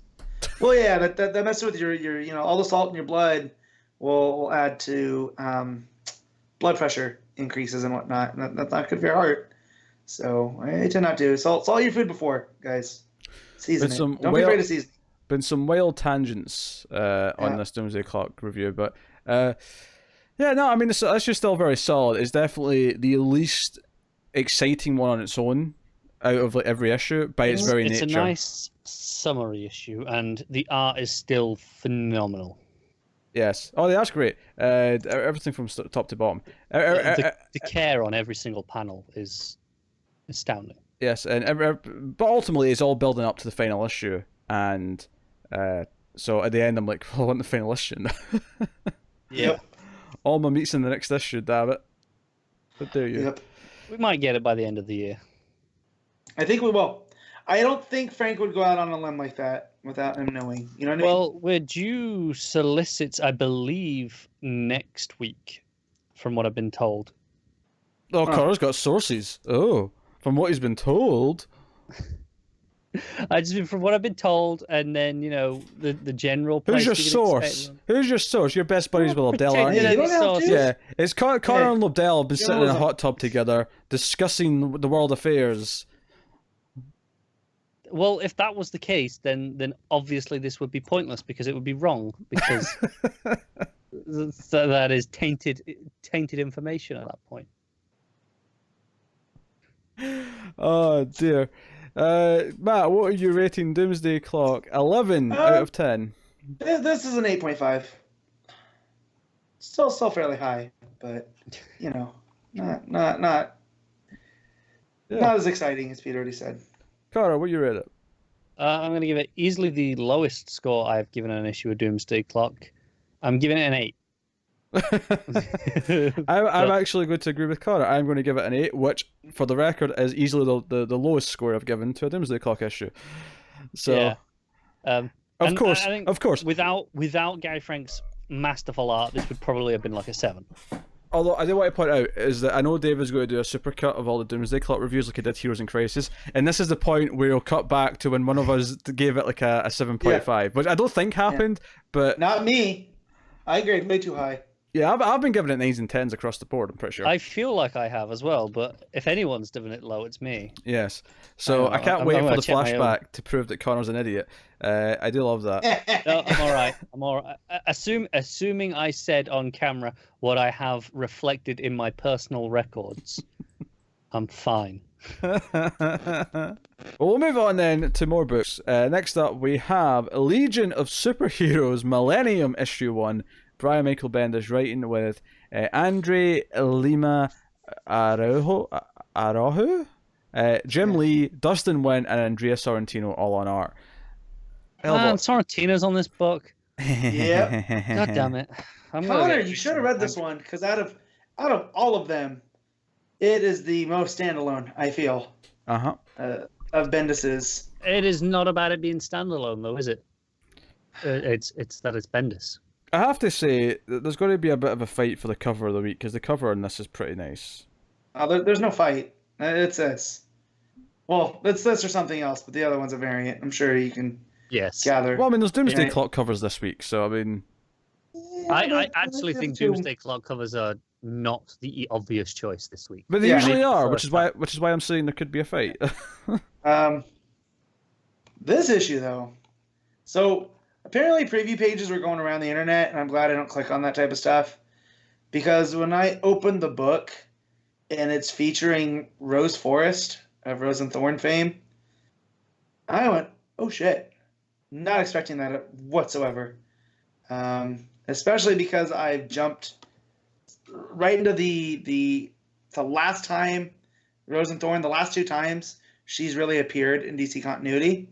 It was that Tom Taylor book, and I have 1 issue left of the Gail Simone and what's her name, Melo, Adriana Melo book from the early 2000s. So when I open this up, and there she is, oh boy, oh boy. Yeah, I mean, I had no idea what the actual premise of this book was going to be. Like you, I had not looked at preview pages or anything like that, and it's it's Rose, and she's explaining who she is to someone we don't see quite right away, but it turns out to be Supergirl. So it's in the future, but it's not like, it's in the future where Supergirl's like an old woman. She's like, president. And we know that the supers don't age. Well, we'll say they age gracefully, right? On Earth. So who knows how long into the future this could be. But Rose tells her that she's checked and they are technically the same age. Yeah. But Rose hasn't aged, and she says it's because of Thorn. But as far as I know, she's just a normal human that, gets powered by rage, and, she beats up criminals as a vigilante. Yeah, there's some mystery here. And her concern is that, she's been taking medication that Lex invented a long time ago. Right. That's kept Thorn at bay. But now that medication's being discontinued because no one needs it because everyone's all healthy because it's the future and everyone's, right, like super beings or whatever. I don't know. And that's what she's trying to explain to Supergirl is, you don't get it. I am as old as you. I need this. They don't make it. And I'm afraid what's going to happen when Thorn comes out. And Thorn, is aware of Rose, so Thorn's going to be pissed that she's not been out in centuries or whatever it's been, Yeah, however long it's been. Yeah. So, that's a big thing. So, yeah, and there's some nice 2-page spreads in this. There's a scene of her fighting the Suicide Squad, by the looks of it. It's the most I've enjoyed Jim Lee's art in quite some time. So there's of her fighting Superman 2. Yeah, that was the first one. Really good. Yeah, that was the first one, yeah. So, but yeah, and you get to Supergirl, and she calls him Madam President. And you're like, what is going on? Like, But then, of course, it says and then, and every time it says and then, there's a big time jump. So now Thorne's out, and she's tearing through thugs and whoever, and Batman Beyond shows up. We're further in the future now. Now we're in the Batman Beyond part of the timeline. And drawn beautifully by Dustin Nguyen. yeah, this is the Dustin Nguyen section. So it feels like the old cartoon. Like, he did a real good job. Yeah, as much as there's 4 artists, and that's be big cause for concern at a glance, they're all different time periods and they'll get different settings, so it's neatly split up. So she actually kidnaps him, Terry, and questions him. She gets the jump on him because she has this, at first I didn't realize what was going on. I thought it was like a grenade or something, but it's like this round, looks like a billiard ball with chrome, right? And she touches it to him, and it KOs his suit, and then him in the process. And then she wakes up, and he wakes up, and she's got him basically bound, and she's basically picking his brain why he does what he does, because she just wanted to see Batman, and she was surprised it was a younger looking dude under there. Yeah. Yeah, so we can't be that far in because if the Batman Beyond logic in the comic still adheres to the show, then Bruce is still alive, or at least was recently. Here's my take. Yes. It's not just the end then. This is different futures. So that it's not a coherent timeline, right? Where you have President Supergirl and then Batman Beyond and then the next one and then the following one. These are all different from different possible futures, and I feel by the end of the next one we'll get what has been going on. Okay, maybe. I mean, because the next one after this is definitely further ahead in the future. So I was taking it more as a linear thing, where this is her through, like, we keep jumping ahead like big chunks of time, and seeing where she is. But yeah, so she's disappointed it's not the real Batman. And she calls him another bat baby, and that's my new favorite term. So then we skip ahead again, and this time we're in Commandy time, and she actually comes and steals the Superman suit that they've got, like, put up, and she actually cuts off the head of Dr. Zaius. Yeah, she cuts That's off. what I thought. Yeah, she cuts off his head and steals the suit, and then is annoyed that it doesn't fit, and she's like, "Oh, well, I thought the suit would give me powers or something." And she goes, "Effing internet." Yeah. I thought that was really great. Yeah, that was the other thing that made me feel like it was actually going through Lena, is that she kept referencing the internet. Like, every time she brought something up, she's like, "Oh, remember the old internet?" Or she kept making the same references. Yeah, but that could be, also, because from what I know about Commandy is there's a big cataclysm that happens, and then I feel like this is an odd timeline to go from. Well, Matt, here's some evidence to suggest that it's the same timeline. Is that in the Commandy timeline, she seems to be building a ship, like, because Commandy's like shocked that she's got a place with electricity. She doesn't understand what that is, and I'm pretty sure that's a spaceship she's building at the top of that thing, which leads to the fact that in the next jump, she's in a different planet. She's moved from Earth. See, I thought that was Earth. The last section, it's not. No, she references. This is not like where she's from. She references coming from a different planet. Oh, you're right. The animals, they all talked. Yeah. Huh. I missed that. I was reading it quick. Yeah. So at the very least, this and the last one are definitely seem to be linear. And if those two are linear, then I have to imagine all of it is. So. Shoot. Yeah, very. Because now this is Rose. So it was Rose, and then Thorne, and then Thorne, and then Rose to cap it off. Yeah, and she's debating with this guy. She's trying to get into this this enlistment thing, and she gets flagged as a dangerous person. But the guy's really nice to her, and she's really nice to him. He's like, by the way, if I come back and act more slutty, like, you're probably going to get killed. It's not a threat. Just run. Yeah, she hates when people embarrass me. Yeah. So we actually end this, and I actually laughed out loud at the end because she's being chased by all these cops in what I would call as flying segways, and she actually hijacks one from a janitor. She just kicks him off, and his broom goes flying. That made me laugh. Having not seen this, yes, the flying segways you describe sound like what Orion rides. kind of, but they look more like a flying scooter than his. Yeah, his is a harness. I think the hoverboard from Back to the Future, but with a Segway sort of style like handle. Yeah. Okay. Is what I would describe it as. Yeah. Okay. So this is interesting. This was I had no idea what to expect from this. Obviously, it's leading to a Legion book, and it says next time we're going to actually meet the Legion. Yeah. But no, it's interesting. I like the idea that we have a character who's been introduced in Action Comics. Obviously, she's been around before, but the Bendis has reintroduced her in Action Comics, and she's going to just be alive the entire time until Legion, until that part of the timeline, and still be around. That's intriguing to me. Well, and I was worried that she was dead at the end of Action. I didn't get to talk about Action last week, but yeah. And I was like, oh no, but this is like, oh no, she survives, and she's going. And I definitely recommend to you guys, if you can track down that Simone. It's very early 2000s in its presentation, but Melo's art is fantastic. It's got Adam Hughes covers that are great, and it really kind of does set the tone for who this character is. So, seeing her through this and whatnot, like, it was, again, nice surprise.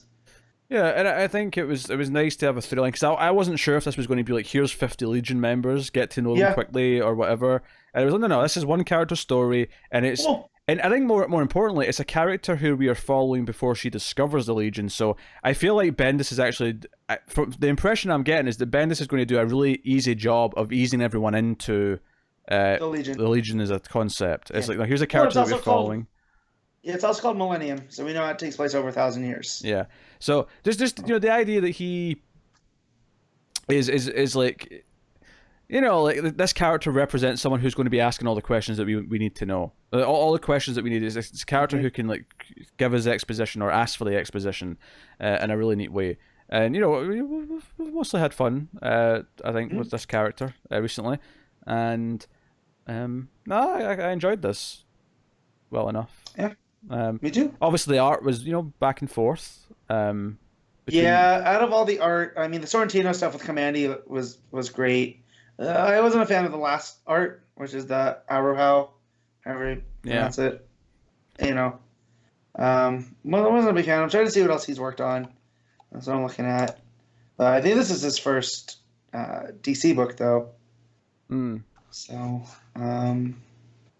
Avengers AI, Astonishing Spider-Man, Spider-Verse. So, I mean, it's fine. It's just not my cup of tea. But the Jim Lee stuff was better than I've seen out of him in quite some time. And it's always nice to see, Nguyen doing stuff for DC. So, yeah, I was surprised how much I like this. Like, yeah, it's got Legion on the front, but, who knows how it was going to be pulled off. And, man, Bendis does it again. Yeah. Yeah, no. I mean, Bendis has got like 5 ongoing books at this point, but here we are. I dug this. I think as someone who is fairly new to Legion, this seems to be a nice, smooth introduction. We're not even at the Legion yet. We're getting to know this character and her struggle before she gets to the Legion, and hopefully that should go nice and smooth. So, what are you giving it out of 10? I'm gonna give it an 8. Because, again, that last art wasn't as much, and a bit of confusion up until I reread, that last part. So, but yeah. I'm going to give it an 8.5. I feel like I was pleasantly surprised, and it felt like a nice solid story about one character. I went into it being kind of worried that it might be less accessible, and it gave me something that feels like, no, this does feel like a nice starting place that's going to lead in nicely to the ongoing book. But it's clearly separate from just number 1 of the Legion comic when it hits. So, no, 8.5 from me. So that'll take us on then to Deceased, A Good Day to Die, number 1. This is the one shot. AKA the Deceasing. Yes, there you go. Get a Deceasing joke done. Yeah. So this is Tom Taylor writing with Laura Braga and Darick Robertson on the art. So this is basically a bunch of C-listers and what they're up to during. I would go further than that. I would say it's the late 80s, early 90s Justice League team. Yeah. Sure, I can see that. Justice League International. Complete with complete with some surprising cameos later on from that team that I did not expect in this.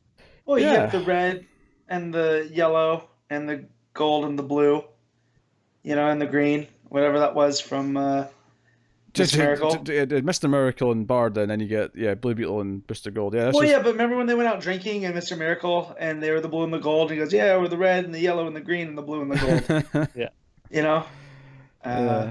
And God damn it, Taylor, making me feel things like man. Yeah. Even being a Liverpool fan doesn't ruin his writing ability, apparently. no. Yes, I don't know. Apocalypse. I mean, I should probably play his button, shouldn't I? Let's just give him the honor. Give him the honor of it. Tom Taylor. Thank you, Tom Taylor, our Lord and Savior. Not to be confused with our Lord and Savior, Keanu Reeves. Yeah, that's right. Also, not to be confused with Tom King, as all of comics seems to do, including Diamond. Including the AMA. Did you see how he responded? Yep. He responded as Tom King, saying that he's not Tom Taylor. Some Inception level stuff. By the way, Bill and Ted 3 finished filming, and then I feel like Keanu went straight from that to meeting with that video game guy that people are obsessed with from Metal Gear. What's his name? Kojima. Kojima? Yeah. Kojima, yeah. So yeah, he was wearing a Wild Stallion shirt. I geeked out on that. Other people were excited because Kojima, but Cyberpunk Anyways. 2077, baby. Breathtaking. Yeah, so You know the what I Dceased. hate is that every internet publication review is going to just have "it's breathtaking" as the headline, and they're probably right. But god damn it, they're all going to use it, aren't they? So Apocalypse is no more. Apocalypse has just been wiped It's out. gone. Yep. Yeah. So they don't, Barda and Mr. Miracle know what to do. Terrific's trying to analyze Captain Boomerang. Yep. And I was actually thinking, I know your T-Sphere's connected to the internet. How did you not get affected? But turns out his mask is. Yeah. Blocking it out. Yeah. You got lucky. You got lucky. Which is the point it makes, is that he's this smart guy, one of the smartest men on the planet, but he just got lucky. Which is a nice beat. And then Barda and Mr. Miracle are there, and there's a knock, and they're like, "You can't answer the door. It might be a bloody stump." And Barda's like, "Who's going to knock like that?" He's like, "I don't know. They might." And then it's a ding dong. Bloody stump found the doorbell. Yep. Answer the door. Such good timing. Yeah, and let's not ignore the veggie plate reference Yeah. from Mr. Miracle. That is gold. So yeah, they basically form up a plan, and then like, let's go to Booster Gold and Blue Beetle, kind of thing. Because their plan is that what if Booster Gold can go back in time, and Fix things. Well, that's not necessarily the plan yet. well, yeah, but I mean No. that becomes the plan because that's ultimately where it goes. Let's go get his time ship. You can fix everything. Yada yada yada. They also have to go to Constantine before that because they think, maybe magic can fix everything. That's kind of the first protocol. So and Constantine's like, nah, I'm not going to help you. Basically, even though of course he changes his mind. By the end, has his heroic entrance. I love that he's running for the cab and then it has to set Chaz on fire and drive it. And it's like just terrible. It's kind of lucky that they all show up and help him out. He crashed it. Yeah, but I mean, I feel like he was burning those fools with magic fire. He was, yeah. So he would have been fine. So they go to try and get the time ship, which is at Fire and Ice's house, who they have to fight a little bit. But then ultimately he can't go because he's already been wiped out of the timeline. And we get the second issue this week where someone fades out of existence because things have gotten so bad that... Well, because Wave Rider shows up and it's like, no, you can't do this. It's the fixed point in time. And, you're not allowed to change it. And so they decide that, well, why not? And then Constantine shows up and messes with Wave Rider, which that's huge because that's a time master, Yeah. But it takes somebody like, Constantine to do that. So, Matt, I need to ask some questions here. What's up? What was your feelings during this scene? I'm going to just read the dialogue here. As Booster Gold is fading away, Blue Beetle says, "What? No, stay here, man. Man, stay." And then as he's fading away, Booster says, I'm sorry. I'll never know you, Teddy." Right. That's sad, bro. Yeah. Because now he's been wiped from existence because not only does his timeline not come to pass, right, which creates an anomaly. That's why he gets wiped, but now he'll actually never know Ted because he never exists. And man, they have the best bromance in comics, right? They do. They definitely do. You know, it was sad, but I had to watch flipping Saturn Girl disappear, and then I get to this and I have to watch him. Ugh. It's not. I like that. Not a good week. So it's impressive that this is completely out of continuity, right? It doesn't matter. Yet this one hit even more. Yeah. Yeah, and it turns out magic was maybe the right avenue in the first place because Fate and Zatanna show up, and the big cliffhanger is kind of like, we're gonna, Well, I like that his first instinct is to punch Fate, which naturally does not go so well. Yeah, I like brute force cannot harm the helm, and Zatanna's like, also, punching metal typically don't go that well. Bad idea. Yeah. But we also get to see the Oblivion Bar because John goes to hide there and Bobo's there. So I feel like it's a little bit in continuity because Bobo's running the Oblivion Bar. It's just him taking what he wants from, DC's which history. I like though, because if you're not reading Justice League Dark, you're like, oh, what's this? Can we talk about how we brushed over the best dialogue in the issue? Yeah. Go on. And that is Scott and Barda's final words. Yeah, man. Their final conversation with him quoting Cher because he likes Cher. If only I could go turn back time. That's it. Sure. And then they just go down. That feel line broke me. I just feel like if anyone's primed to not fall to the anti-life, it's Mr. Miracle. Yeah. That's my only bone to pick with this book. Like, imagine him just surviving and Barda not, and he has to fight Barda at the end. Oh, you want more tears in your eyes then. You want more miserable. Yeah, right? Like, What's wrong with you, man? Sorry. So, it says to be continued ? Which to me says that the magic characters will pop up in the main story later on. Which probably makes this a relatively essential chapter in the story overall. Yeah. Which I'm okay with. Yeah, that's fine. But it did take its slot. It's not like we got this on top of a regular issue, so it's not like you're buying an extra book for a month. You're just getting this instead of the regular. It's just an extra size book, It's a little bit more than what we normally would. And I felt the pacing was a little bit better because not that it's a problem, but when I'm reading a normal issue of Deceased, it's over before I know it. And this one was nice and meaty. Yeah. And it didn't take I think if you took the same, it's probably the same pacing. It's just longer because there's more of it. Like if you gave a regular issue an extra 10 pages, and it was at the exact same pace, it obviously moved to the further point. It would probably take exactly as long to read as this did. I don't feel like this was an inherently quick, slower read. No. Just there was more of it. Yeah. Yeah. What do you think of the art?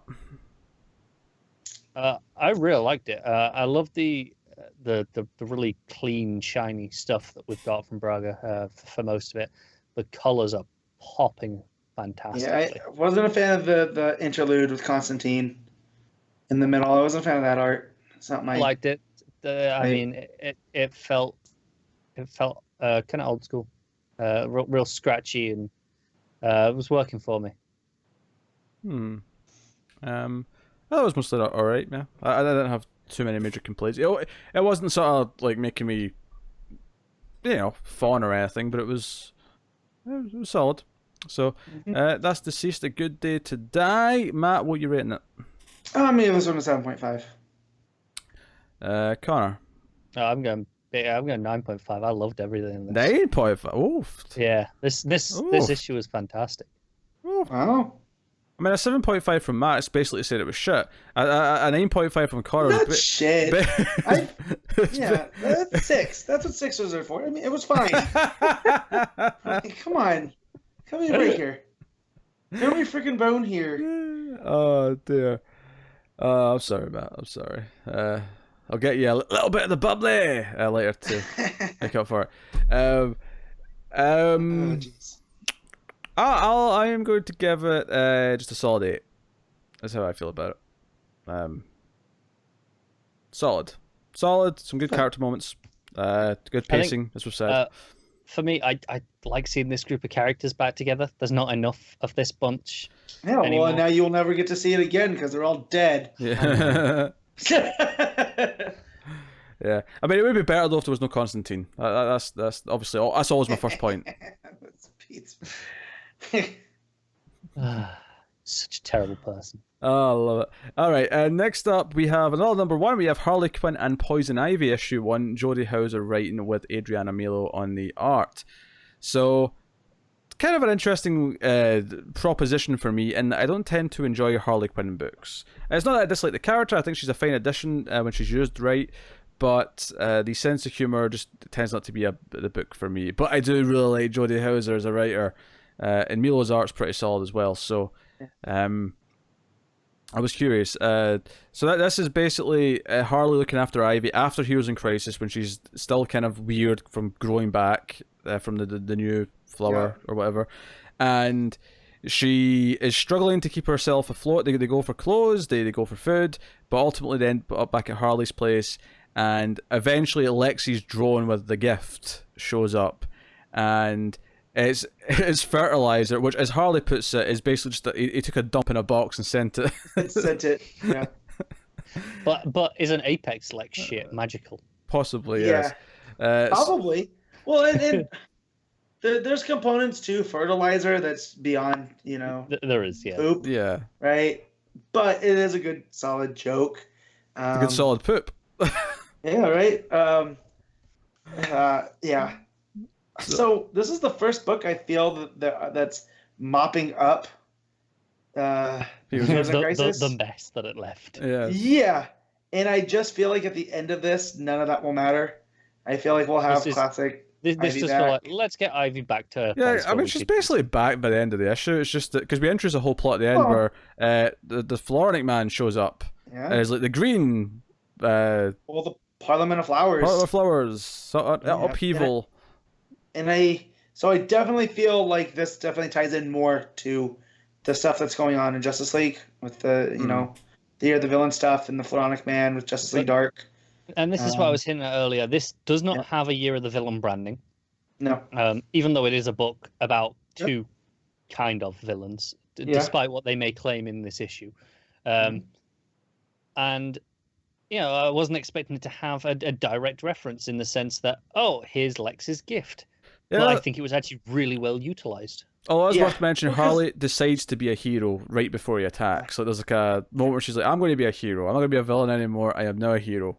Yeah, and it's like we're both doing it. We're being heroes, Ivy. Come on. Yes.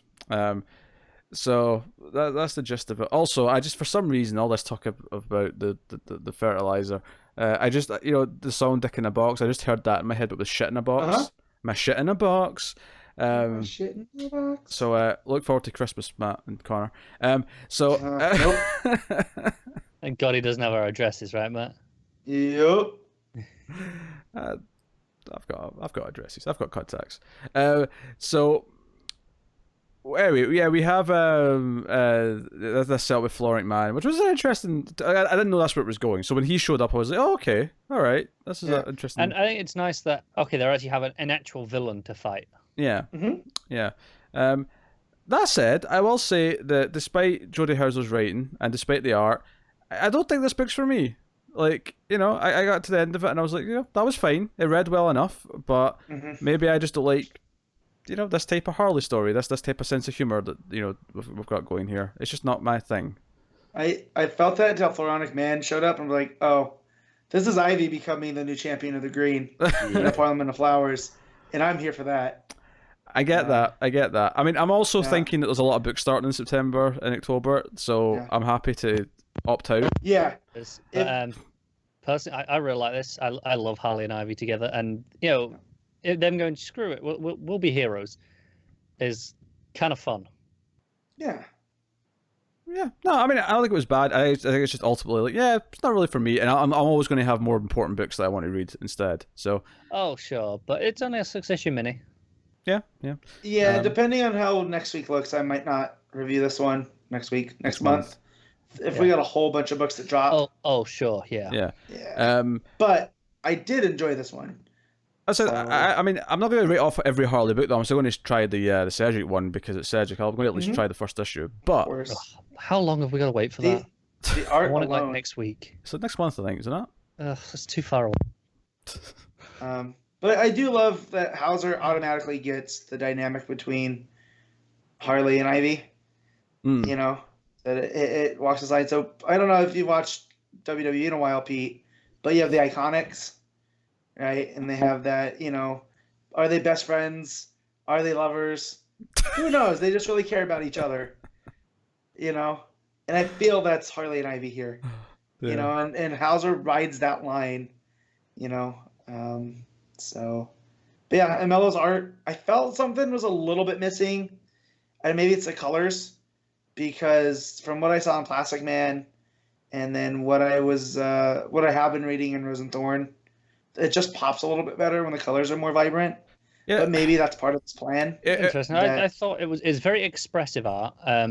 I thought it really did start to pop at the end when Floronic Man come in. That's what it really pops. That was definitely the best stuff for me, was the Floronic Man stuff at the end. Right. When there's more to do, like I mean, the art's fine. I'm talking about like the colors and the inks. Yeah. I'm wondering if this is as it goes, as Ivy accepts what's going on, or you know, even Harley finds out what it means to be her. To me, it felt like it was just going for this simpler, sort of flatter look because it was a Harley book. It wanted to feel like a maybe not a kiddie book, but like a jokey. No, I don't think that. I think given that at the end it completely pops open and everything jumps out at you, I think it's, for the most part, it's mundane. Intentionally so, because they're living this mundane life. They're out in the suburbs and in the mall, and Harley's kind of bored. So I think it's, because I think the art's very expressive, but like I say, Matt, it's not popping off the page like you can do. And then you get Floronic Man, and you're like, oh, okay, like, he's proper that scary. sun beaming in behind him through the trees is gorgeous. And that completely pops off. So I think it's a very intentional choice to reflect the mundanity of the daily life, and as opposed to, okay, now it's interesting at the end. Yeah. So I mean, if we happen to have a quiet week next month, I don't think we do. I think October's got a busy. I think every week in October's busy, so that's not happening. But no. But I'm definitely going to keep it on my radar. I mean, I read 3 issues of Harley, Ivy, and Betty and Veronica. All right, like, so that had someone good writing it as well, though, didn't it? If I recall. Yeah, that was Paul Dini. And the only reason I stopped getting it is because we moved, and I'm like, I can't just buy, so I'll get it in trade and I'll finish it eventually. But I was enjoying it for what it was. It's, you know, but no, I do like Harley and Ivy. They're good. Yeah. You know, whatever they choose to do with them, relationship wise. Like Harley and Ivy. I want to go on a limb here and say he's got maybe some unhealthy crushes because he's been watching Riverdale. I know that much. And as I think I keep it under wraps, and then something happens with the actress that plays Cheryl Blossom, and my wife goes, "Oh, you know she's getting married, right? How do you feel about that?" And I was like, "Wait, what do you mean? How do I feel? I have not said anything about her." She knows your taste. I know what you're about. She came home last night, and I was watching Lady in the Water, like. So. Why are you watching? Oh, Bryce Dallas Howard's in it. Okay, that's why. It's why, even though I've told Matt that Chapter 2 is not very good, he's still going to go see it because it's a 3-hour movie with Chastain in it. Had Chastain had red hair in Dark Phoenix, it would have been over. I would have been there day one. But no, they made her blonde. She's not even Emma Frost. Get out of here with that. Someone said about in Chapter 2 that Dark Phoenix wasn't the worst movie that McAvoy and Chastain shared screen time in this year. That one hurt. I haven't even seen it too, but it can't be as bad. I mean, I've not seen Dark Phoenix, so I can't compare them. No, but if you had a guess, Pete, like, you didn't see Dark Phoenix, you had no, no intention of it. I'll probably see it soon though, because it's going to be on VOD and stuff. So I'll probably watch it for first. Morbid curiosity. First X-Men movie since 2000 I did not see at the theaters. Yep, same here. Yeah, Streak was broken. I think it's the first one I didn't see since last... Because I never saw the first 2 in theaters. For whatever reason. I just wasn't aware of them, really. I made my dad take me to see the first one in Hawaii We got to find a movie theater on vacation because I was not missing X-Men. So yeah, I saw Last Stand as my first X-Men movie in theaters. Just Oof, let that. and you still kept going. Good on you. I know. I think Although, sidetrack a bit. That is the worst X-Men movie. I would even put that below X-Men Origins Wolverine. wow. Because X-Men Origins Wolverine is. I don't know about that. That's a fight. That's a hard fought battle. That man, Matt. Because I will say, the Origins Wolverine, I like the opening scene. I was kind of dragged to that, if I remember, because I wouldn't have seen that in theaters because it looked bad even before it came out. It looked terrible, and I think just friends wanted to go, and that's why I ended up seeing it. The opening where they have, not Deadpool sounding like Deadpool, because he does in the opening. Yeah, and then they sew his mouth shut and make him a teleporter. Then they ruin it. And don't get me wrong, it all goes downhill. But the opening bit's fine. It's still bad, but I think I went into that one knowing like this might not be good. With Last Stand, I went in going, "Oh, we're coming off of X2. This is oh man." But no, I'd probably go at the bottom is Last Stand, X-Men Origins Wolverine, and then Apocalypse. God, Apocalypse was bad. So I think Apocalypse is better than Last Stand and X-Men Origins Wolverine. Yeah. That's what I mean. That's what you meant. Okay, yeah. Yeah, it's I'm rating them. Bottom's number 1. Yeah. So. Yeah. Still not very good though, is it? It's not a great franchise, honestly. There's only 2 that I legitimately really like. First Class and Logan. Yep. I will fight for those movies. That's and then the Wolverine. I very much enjoyed X2. I don't know how it's aged because I haven't watched it in far too long. So maybe it has aged badly. I think the Wolverine. I love 2/3 of it. Yep, that last third really. And I think I said on the Logan remake. Logan is essentially just a remake of the Wolverine, and that's kind of genius because you take the samurai set into the Western. I mean that's great. Logan's bar none. That's Mount Rushmore comic book movie. So you know what I mean? Like that's a step above every other X-Men thing. They got the one great movie out just before it all ended in flames. Yeah. What, Connor? So at least they got one. It's more than some of us can say. Well, no, First Class. Fantastic Four. I really enjoy First Class for what it is. Like it's a whole lot of fun. I like First Class a lot. Yeah, I like Days of Future Past too. I think that's enjoyable. That's good too. But yeah, those first ones are the singer ones. Days of Future Past is singer as well. Yeah, but I'm talking about the first 2. So Apocalypse. I mean, because he's Days of Future Past is the best one he worked on. Yeah, it's not even close. That's probably true. It doesn't hold up that well for me. When I watched it again a couple of years later, it kind of fell apart. Yeah. I've always wanted to watch the Road Cut. I haven't got a chance to see that one. Anyway, we're done with Harley and Ivy. We just have to rate it. So, what are you rating them at? I'll give this a 7.5. Connor. Man, I'm the generous one today. I'm giving an 8.5.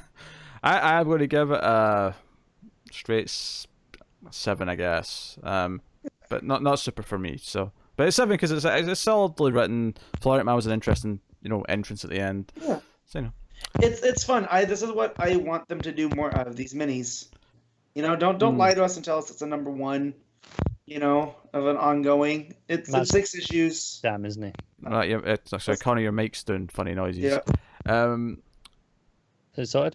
I think so. Yeah. Yeah. I was just saying Matt's still bitter about Shazam, isn't he? Yes. Mm-hmm. Clearly. It's clear I think it's I had a dream last night that I got to go on an adventure with the Shazam family, and it was wonderful.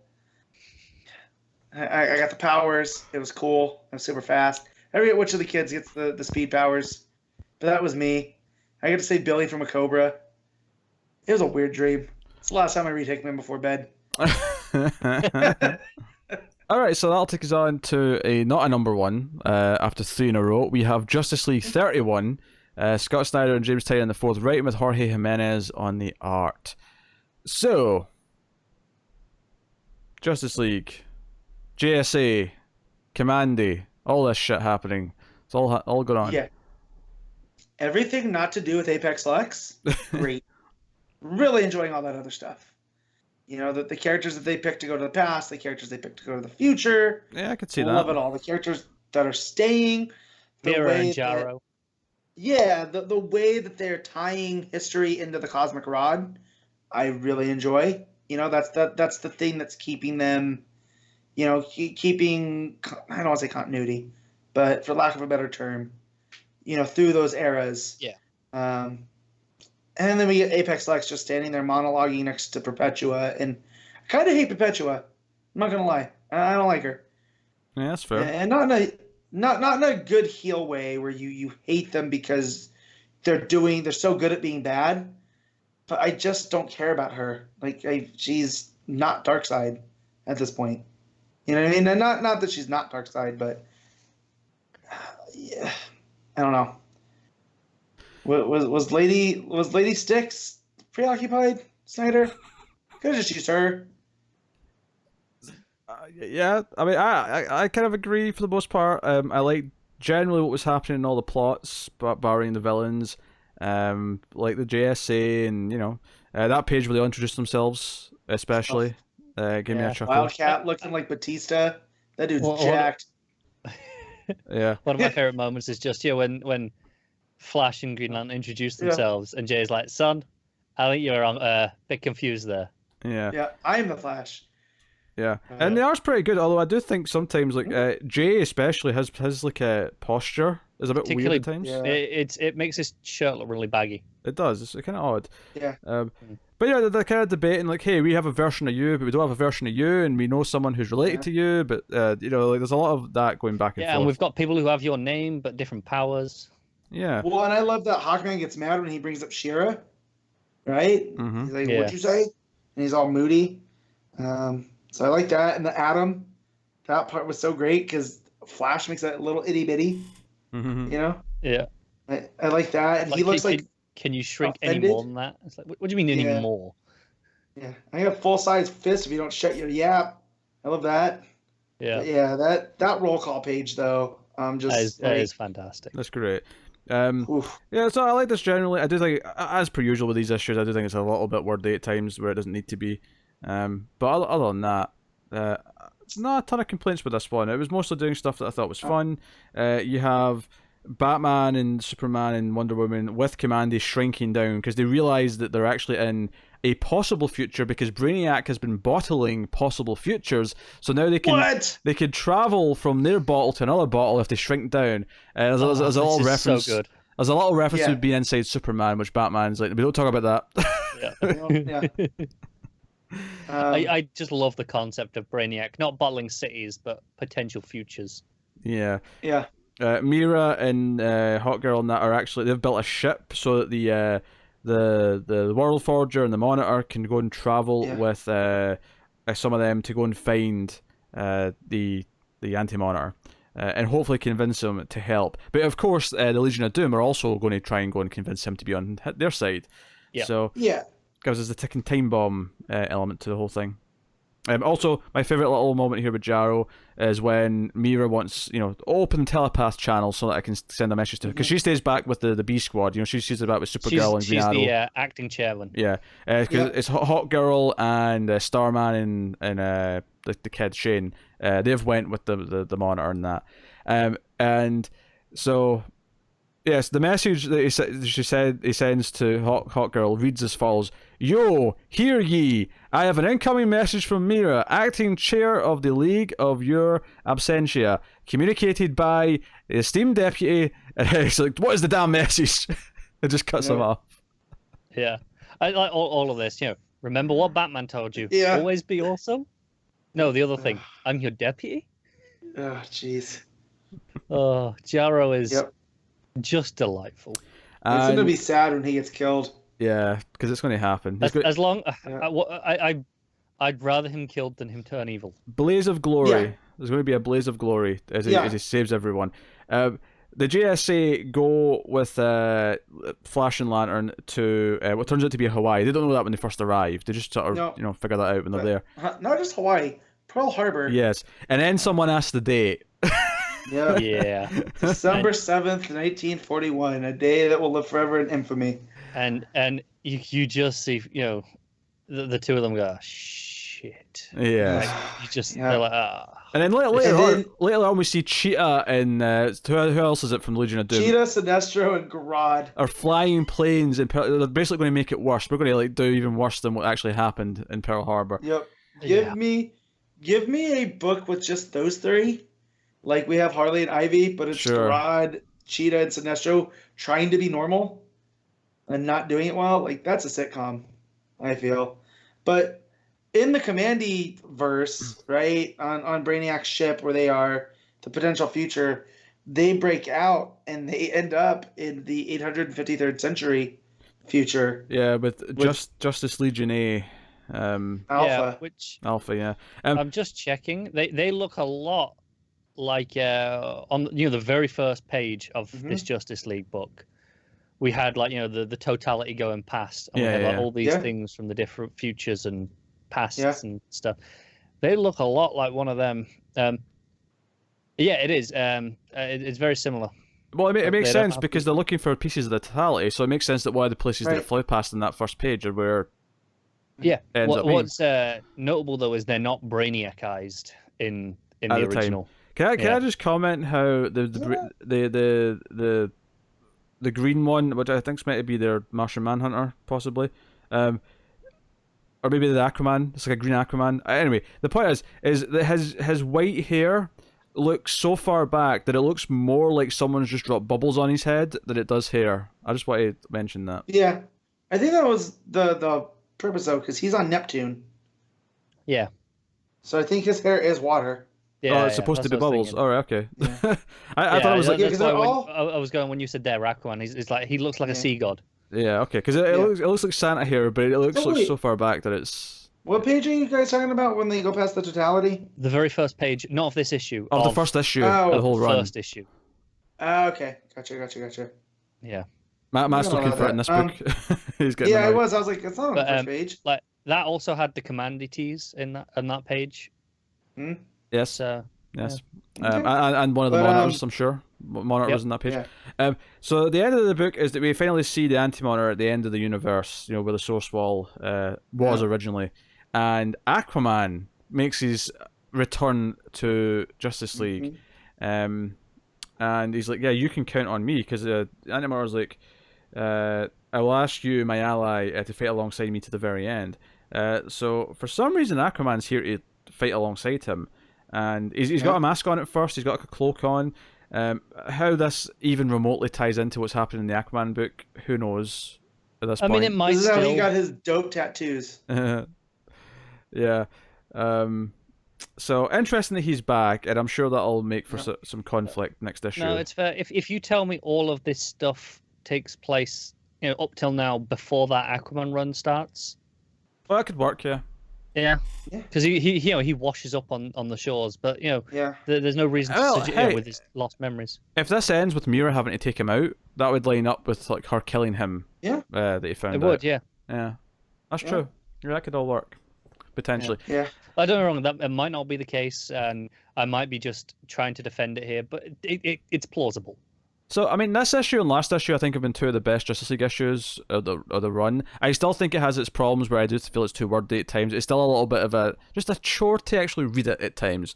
But the actual events of what's happening in the last two issues have been really solid. Yeah, really exciting stuff. So, I'm enjoying the adventures in the various time periods. So, I can't complain too much. I do think the proportions are a little bit weird in a few people. Mm-hmm. There's a panel where Alan Scott looks really skinny for some reason, like unnaturally so. Yeah. But yeah. But other than that, not too much to complain about. So, John, I will say is we were talking about covers earlier. Yeah. We were talking about how it's probably down to a couple of these. This has a Manipul cover, which is pretty damn good, and it's likely not even in contention. Nope. The way the colors and everything hit it. It's a gorgeous cover, but man. What a week. I know. Hell of a week. Matt, what do you give it Justice League? I'm giving this one 8. Connor? 8.5. I will give it a straight 8 as well. But it is a bit of a shame because this could easily be like a really high scoring book for me if it was just tweaked a little bit. But no, it's really good. So yeah, that'll take us on to the next book, which is Supergirl 33, Mark Russell writing with Kevin Maguire on the art. So this one is interesting, and obviously you weren't here last week for Superman, Matt, bizarrely, with the Legion appearance, but this kind of recaps it and does just Supergirl's perspective on the whole thing. Which is kind of a double-edged sword. On one hand, I like all the stuff that it adds, but at the same time, it does feel like parts of the book are just repeating portions of Superman from last week. Yep. So it's a bit of a weird split. I think it does help not being the same week. I think they made the right call delaying it one more week, because if I had read this right after Superman, it would have annoyed me more that I had just read some of the same scenes like twice. Yeah. But yeah, she's bonding with Zinder, who's now the head of the Trillium. Yeah, is that right? Trillium. There you go. So that's a thing. And we get, so now that there's going to be United Planets and whatnot, because they can't do things in secret, Clark pulls her aside, and, to talk about what's this going to mean going forward. So I thought it was a really nice moment between the two. Yeah, and he's going to stay in space for a bit. I mean, I assume John's decision to go with the Legion is going to happen in Superman in the next couple of issues, but Supergirl, it basically ends with Supergirl saying, yeah, well, I'll protect Earth then while you're away. So she actually comes back home, and that's the big final page, is like her back on National City and kind of like, here to protect the planet. She's in Crypto staying with her. He's going to continue being a supporting player in the book. So she ends up back in National City with the yellow sun, and we get to get back to more, not so much spacefaring Supergirl. So makes me wonder where this is going to go, which is a good sign. Yeah. Zar's axe has lost all of its energy, all of its like anger kind of properties, which is cool. We get like her perspective of the fight with Zar, where she hits him with the axe, which is cool. Yep. I guess the other little nice thing to sort of throw in here that I kind of liked was her and John just kind of bantering at times and cracking jokes about the sort of food that they'll serve and stuff on Thanagar. But I mean, ultimately, a lot of the scenes were just kind of playing out the stuff that we'd already seen in Superman. So not a whole lot to say on this particular issue. But I will say Maguire's art's not as crisp as it normally is. Like, I don't know if he had to add things, because if this was supposed to tie into You're the Villain and that's why he got wiped up, they, changed some things here and there. Maybe, I don't know. Was there change? But it's still fine. But, not at the top level that we're used to seeing out of him. Yeah, that's fair. Maybe not quite as strong, even though it's normally great. Here it's just good with the odd sort of rough patch. But yeah, did a lot of what Superman already did. So it's kind of a bummer in that sense, but all the little extra stuff it added were all really good. And I'm excited to have her back on Earth and do, okay, let's change it up and let's see what Russell does now on Earth. Let's see what he does with her, kind of back in like okay, the Danvers are around. Are they like supporting characters now? Or what's the are we dealing with Catco again potentially? Like, what are we doing? Yeah. So cheers to see. What are you giving this issue, Matt? I'm gonna give this an 8.5. No, I'm not. I was about to see what Pete was gonna do. Laugh hysterically. This is 7.5. Yeah, I think that's fair. I'll probably give it a 7 as well. I think what's interesting though is if I had read this before Superman, like, because I can't remember what I gave Superman last, probably an 8 or 8.5 or something like that. It probably would have swapped the ratings. I probably would have rated this higher and then rated Superman lower, because that would be the one that would be repeating some of the scenes. Right. So it's kind of funny how like this one's getting the short end of the stick, but it's it could have equally been the other way around. But no, I'll give it a 7. So it's still good, but it's repeating a lot of scenes from Superman. So if you're reading both, which I feel like a lot of people who read Supergirl are, then that's what it is. So there you go. So that will take us on then to the next book, which is Lois Lane number 3. It's actually the final book. This ended up at the end of the list somehow. Yeah. So this is issue 3. Greg Rucka writing with Mike Perkins on the art, and Mike Perkins' art has been so interesting in this book because there's a lot of great stuff and then there's some stuff that's a bit rougher. And there's actually a panel in this book which I think is one of the most perfect panels this week. There's a panel of Lois looking over her shoulder with her hand on her. It's after Superman flies away after they've had their meeting, and and it's just this perfect little panel. It's it's just very dark and moody, and like has all this emotion in it, and it's just perfect. But there's a lot of sort of art in the book where that face is a bit rough, or this it's so hit or miss, isn't it? Like when it hits, it can really hit. But but when it misses, you're kind of like, oh man. Cause but it's just not oh man bad. It's definitely more sketchy. Yeah. Like in the pure sense of that term, where, but no. I do like the husband and wife dynamic between Lois and Clark here. Well, the main thing here is that Superman. Rucka nails that. Yeah, Superman shows up after this attempted murder, because at the end of the last issue was this attempt on either Lois or Agar. We weren't sure which one, and it was the idea that we didn't know who it was, and Superman shows up and talks to the press, and Lois is pissed at him, and she points out like, no, you know what you're doing. You're sending a statement that if someone comes after me, like, you're going to be around to deal with it, or that you'll come after them. Like, even, you're playing the Boy Scout, you're playing, that innocent farm boy, but I know you're smarter than that. You're making a statement by doing this. And she gets pissed at him. Mm-hmm. So I like that conversation. Yep, me too. But and there is a bit where he's like, shit, I just added more to those rumors about you, didn't I? Yeah, about she's like, cheating. yeah, no shit. And he's like, he genuinely overlooked that in the moment, though. Yeah. Yeah. So... But yeah, I love that dynamic between the two of them, and then her doing the reporter thing. I like too here. Like that's how she picks them apart. Not just because it's Clark, but it was like you went through there and checked everything first. Like, but no, yes, I like all that stuff. Yeah, no, I mean, all the relationship stuff is really good. And it's like him trying to like, oh, you're just taking me flying because you don't want me to be mad at you. Yeah. And he's like, but you like flying, like you know what you're doing. You're a jerk. Yep. Yeah. Joe, I will say is, I can't wait for the next issue so that she's not wearing that dress anymore, because all the issue, dress? every so often I'm like, why's she got like a full sleeve? And I'm like, oh, it's just the dress. Never mind. No, it's just that frilly, like extra part of her sleeve. But it just every like time it pops up, like after if it's away for a page and then I see it, I'm like, oh, she's got a tattoo sleeve. Where did that come from? Oh, never mind. It's just the dress. Yeah, and obviously Renee, when she goes back to the hotel, is a great silent sequence of her realizing she's being followed. This was. I mean, the art's a little bit rough here or there in terms of the actual line work, but the actual sequential art here was really good in the sense that you got that she was, someone was following her. It had the establishing shot, it had the over-the-shoulder stuff, and you felt the build up to the actual fight. So this was a really nice middle section of the book, and you realise that Renee had put on her question like face, disguise. And who is she fighting? She's fighting another question. Yeah, that's the question. The question, yeah. I've set myself up, and then. Oh, sorry. You wanted me to say that's the question. Okay, I'm sorry. Yeah. I'm sorry. So, but yeah, it was. Which took me a second to realize. I'm like, who the hell is this? And then you're like, oh, okay.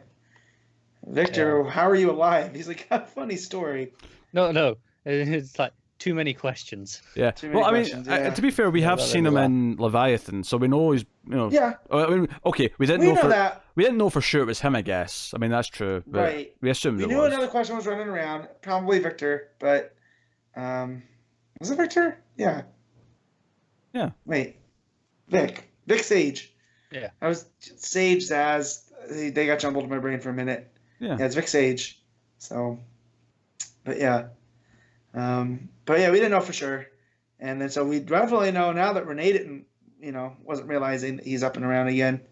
So, I'm wondering how this is gonna fit in with the Lois story. Mm-hmm. But I'm here for it. Yeah, and all the stuff with her and Superman as well, just like all the way it wraps up and him kind of admitting that he screwed up and her being like, no, I'm trying to protect you, you idiot. Like, to be keeping you separate from this. And, all that stuff is really good. And then, of course, we end with, he says, like, okay, I've got something to do with the Metropolis, but I'll be back as quick as I can. And she gets back to the hotel and says, oh, and the shower's running. She's like, oh, you said you'd be quick. I didn't realize you'd be this quick. And she takes off her clothes, opens the shower door, and it's John Kent. It's her son. Who's I have to say, I'm very glad the dialogue made that clear. Oh, because yes. Had not seen him since the aging up. Yeah. And genuinely, I was like, who the hell's this?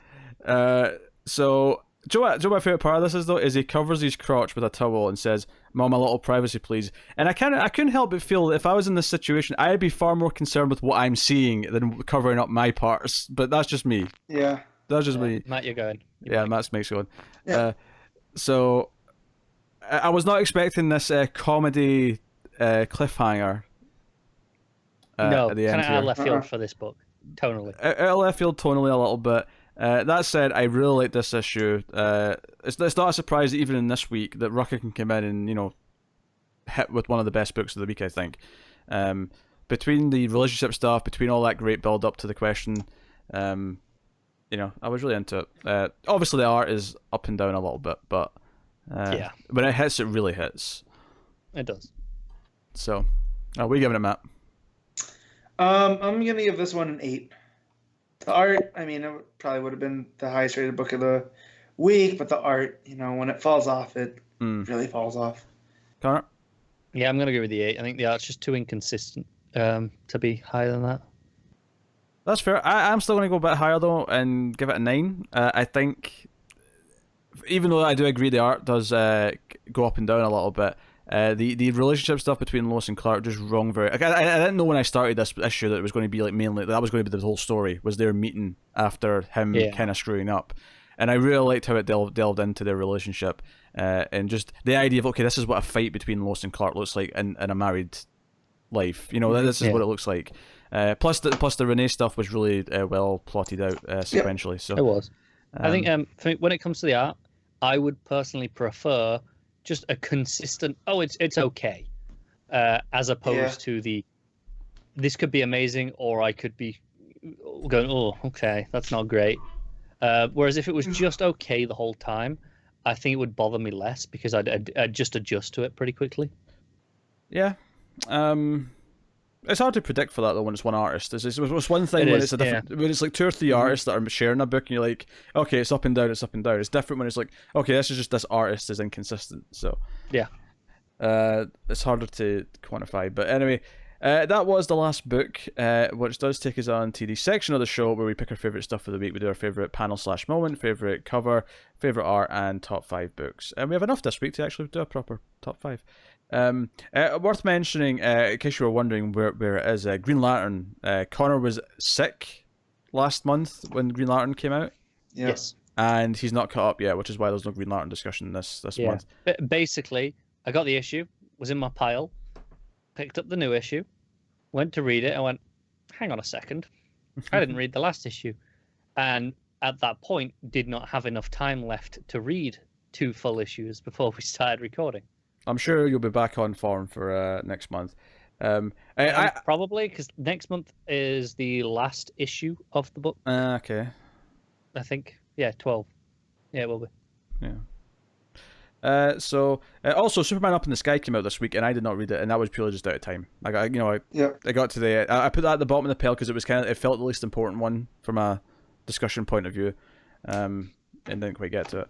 But I would say if I have time, I'll catch up and be back on it next month. But October's going to be you're going to have heavy. less time. Yeah, there's going to be more books in October, so it feels a bit. The chances of a couple of things dropping as the October books hit were very likely, and unfortunately that might be the one for me in week 1. And I'm not keeping Harley and Ivy, so that helps out a little bit as well. But so this is this part of the show. So favorite panel/moment, Matt, what do you have? So I really want to go for something from the Justice League, but I don't want to be tragic. Or Justice League from Doomsday Clock. Yes. So instead, I'm going to go with the Justice Society roll call from Justice League, just to make me feel better. That's a good moment. I however, cannot deny the beauty of long live the dead. I know. Although that said, I'm not going to pick that, but I do want to point out that was like a big one. I actually want to take the moment in Doomsday Clock where Lex reveals all these photos. For me, from a plot perspective, that was a moment where I went, ooh, like it really perked me up. Even though there is some great GSA stuff in the other book, and some other things that I liked here or there, but so no, that's my pick. Connor? Lots of options, but I'm going to go from the Deceased book. I'm going to go with Scott and Barda's Last Moments. Yeah, it's pretty good too. Okay. That just because it was tragic and sad yet hilarious. I love how we got to watch both Sartain Girl and Booster Gold die this week. That was I don't like that. That was great fun. It was like a personal attack on Matt Yeah. this week, wasn't it? Yes. And DC sending him emails about Batman's birthday as well. Yeah, a-holes. How dare they? That said, I got the Legion back, I got the Justice Society back, and I got Connor Kent back. But you know what I had to sacrifice? Freaking Shazam. It's a net gain overall. Yeah, right? You know, I'll be here eventually. It could be a bi-yearly treat. Yeah, bi-yearly.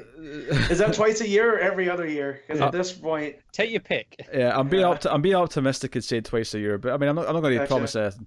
All right, best cover of the week, Connor. I mean, there's some good covers, isn't there?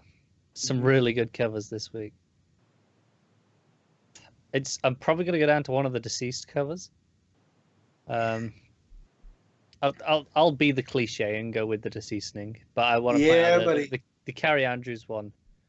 I do love as well. I mean, it's really good, but I gave it away earlier, but I have to go with Legion of Superheroes Millennium. That cover is absolutely gorgeous. That's mine Just the too. regular one. Yeah, the regular one. Yeah. And then I found out that the girl on the cover is Rose from Rose and Thorn, and hot damn. The Legion symbol and Rose. Oh. Yeah. There's the Art Gem Harley and Ivy dual covers that go together. They're really nice. Oh. All right, cool. So that takes us on to best art of the week, Matt. I didn't want to go, but it's got to be Frank, right? Like even in a slow, talky issue, Oh yeah, that art's still fantastic. It's still, I think there is some really good art this week. Yeah. But that is still a cut above everything else, kind of easily. Like I wanted to isolate like Nguyen from the Millennium special, but I can't put that over Frank. You know. No, for me, honestly, everything else on the list has something that I can complain about. Doomsday Clock, as far as art goes, is nothing to complain about. It is That's damn fair. near perfection as far as the art. So I don't think it's a competition. I think it's easily Gary Frank this week. Yeah. So Frank gets my pick. So I guess we all just agreed on that. So top 5 books of the week, Matt. Go. 1, Doomsday Clock. 2, Millennium. 3, I thought I had this all, but I have to look as I'm doing it. 3, Lois Lane. 4, Deceased, and 5, Justice League. Cool, Connor. 1, Deceasing. 2, Harley and Ivy. 3, Justice League. 4, Doomsday Clock. 5, Lois Lane. Cool. I guess this is the first time I'm not giving Doomsday Clock the number 1 spot. I think it is for me as well. Yeah, that's maybe the only time in 12 issues, because I'm expecting the issue 12 to get it.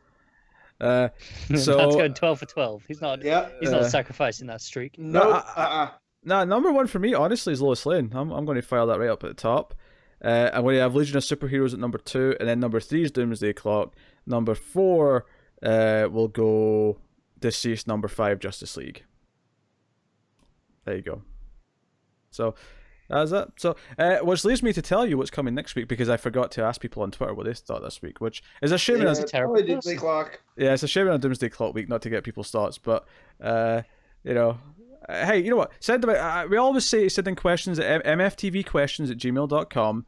Send in questions if you want to add on thoughts about Doomsday Clock, because week 3 this month, which is next week, we'll have questions. We'll be wanting questions. I'll be asking on Twitter as well. But we've actually got a couple on the email address waiting to be answered as well. So are we sure next month we'll have that? Not next month, but this week. Okay. Oh, this month. I mean, this month, next week. Next week. Okay, I'm with you. Oh, not next week. Sorry, 2 weeks, because next week's week 2. It's week 3. It's usually the quiet week. Sorry. So 2 weeks from now, there'll be a questions heavy one. So if you want to send email thoughts, mftvquestions@gmail.com, along with proper questions or whatever to that email also, address. just so you know, obviously if Pete forgets to tweet out asking, yes, just tweet at the account saying it anyway, and it might jog his memory. At DC Comics Podcast, you can just tweet your thoughts every week if you want. You don't have to wait for me to ask. That's true. You can do that. Yeah. That said, they might do it early, and if they put spoilers in their tweets, I'm not going to be happy. Yeah, if you're doing it before the Saturday, don't don't put a spoiler in it. Just say Yeah. this book, and then give more detail Like- later in the week. When I sent Pete mine last week, and I have no idea if he read them or not, Oh, I did. Yeah, we read them out to the okay. show. I put don't read until after you're done. Yeah, I got very confused actually, Matt, because it was clearly your top 5 at the top of it, Yeah. but it didn't become apparent right away because the formatting changed all of them to Well- number 1. I know. And I tried to fix that, and I made it worse, so I just deleted it and just kept it like that.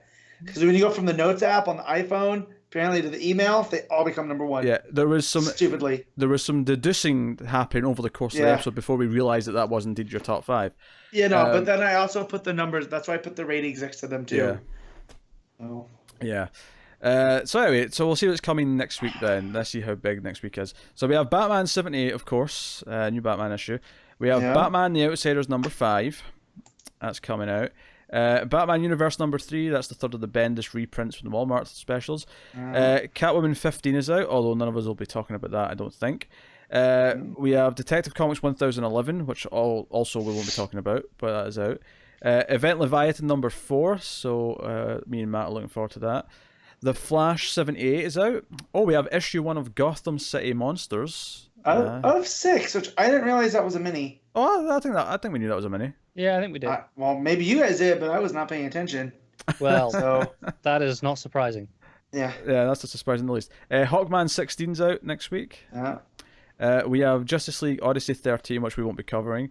Although apparently they killed Jessica at one point. I'm not happy with that. Like, they better retcon that. She's by the end not of it. dead. Yeah, not happy with that. We'd have seen articles everywhere Yeah. if she really was. Yeah. Or maybe not, because it is Odyssey. Yeah, we got the Riddler Year of the Villain issue 1 shot out next week. She's written by Mark Russell. Oh, that's Mark Mark Russell. Russell. Art by Scott Godlewski on the art. I'll put a maybe on that one. That won't be high priority for me, but I'll put a maybe on it. Oh, I'm getting that one. I like the Sinestro one last time was great. We have Wonder Twins issue 7 of 12, which reminds me I need to catch up. I never read issue 6 last time, Yep, you need to get on that one. so I'll need to do that. Nice little break. Yeah. Wonder Woman issue 78 is out, and then finally Young Justice number 8, which was traditionally a week 1 book, but it's been a couple of months now since it's been on week 1. Yeah. So, Just for the record, if you include the Riddler issue, that's 11 books next week. Yeah, so I'm just going to say now, I'm probably not getting the Batman The Outsiders, because that was already on the cliff. that's fine. If that was already teetering for you, then sure. But, Yeah, because it's either going to be that, Year of the Villain, or Monsters. And, like, But you two want of to those are try much more my monsters, thing. don't you? Yeah. So, I mean, that's 11 total. I'm not reading 11 out of that. I'm not reading Hawkman. No, or- none of us are reading all of them. Yeah. I mean, maybe Matt might have been. Matt may actually. try. Yeah. Matt may try. Yeah. So, No, because Matt wasn't reading Batman Universe, was he? no. True, that's true. Yeah, so there's at But least one I still, wasn't reading. It would have at least been at most 10 Close for enough. Matt. Yes. But that's what's coming next week. Real quick with the Young Justice, the variant cover has Robin's classic uniform on it. So just let's keep that in mind, that we get to enjoy it for a little bit more before he goes to that brown UPS thing.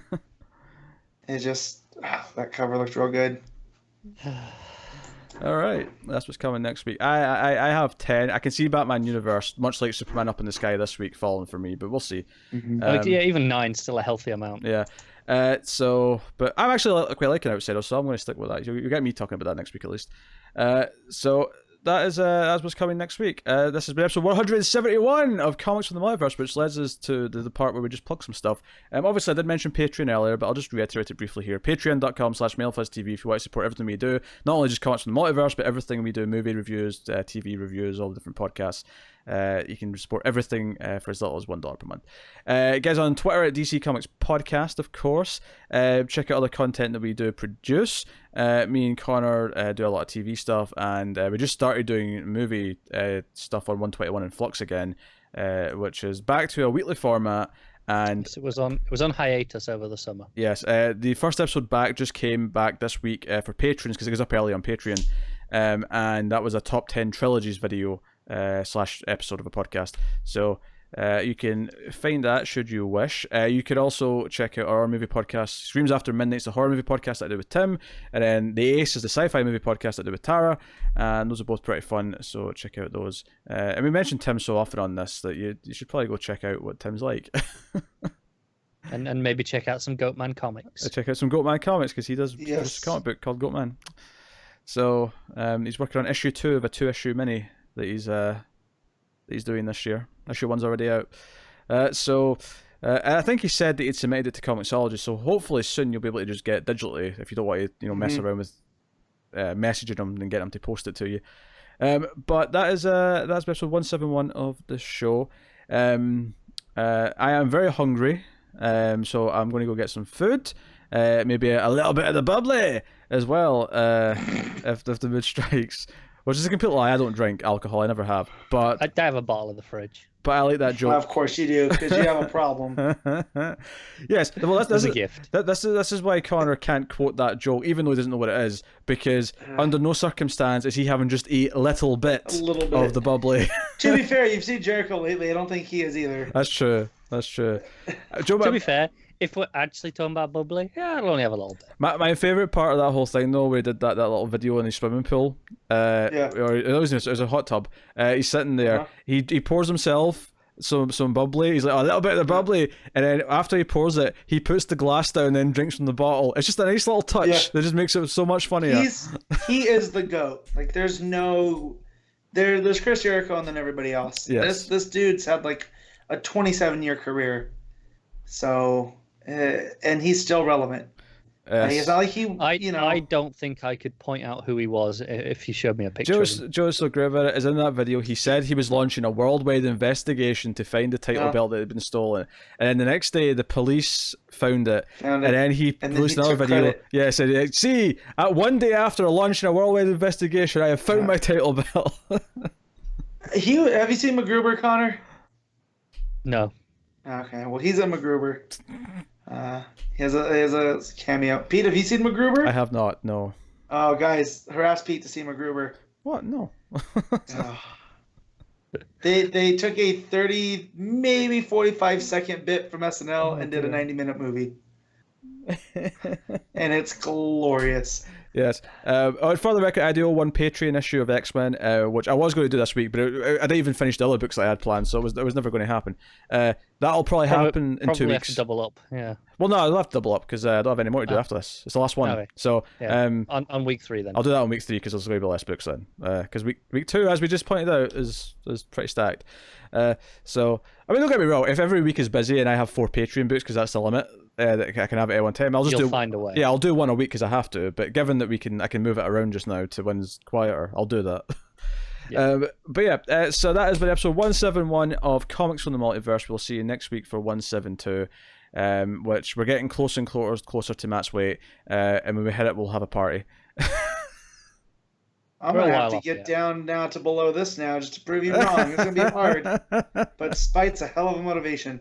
There's a hell of a motivation. To be fair, I don't think we've hit my weight yet either, although I have lost a lot. I have no idea what weight I am right now. I literally have not weighed myself in years. Yeah, I have no idea. I have no idea what I weigh. I know I've went down a shirt size in the last few months, but that's... Connor's mostly water weight, though. Did a little bit of the bubbly. God, I shouldn't laugh about someone's sickness, but Connor, you can't help it. That's fine. I have no sickness.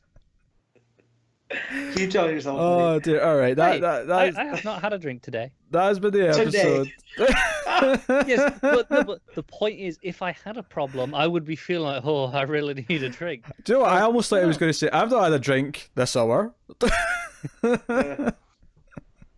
Yet.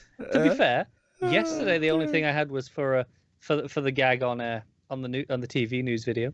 So I mean, yeah, but you didn't have to drink the whole thing of it.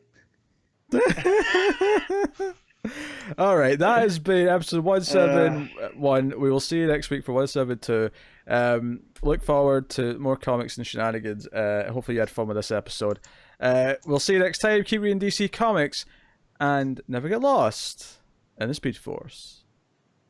And long live the...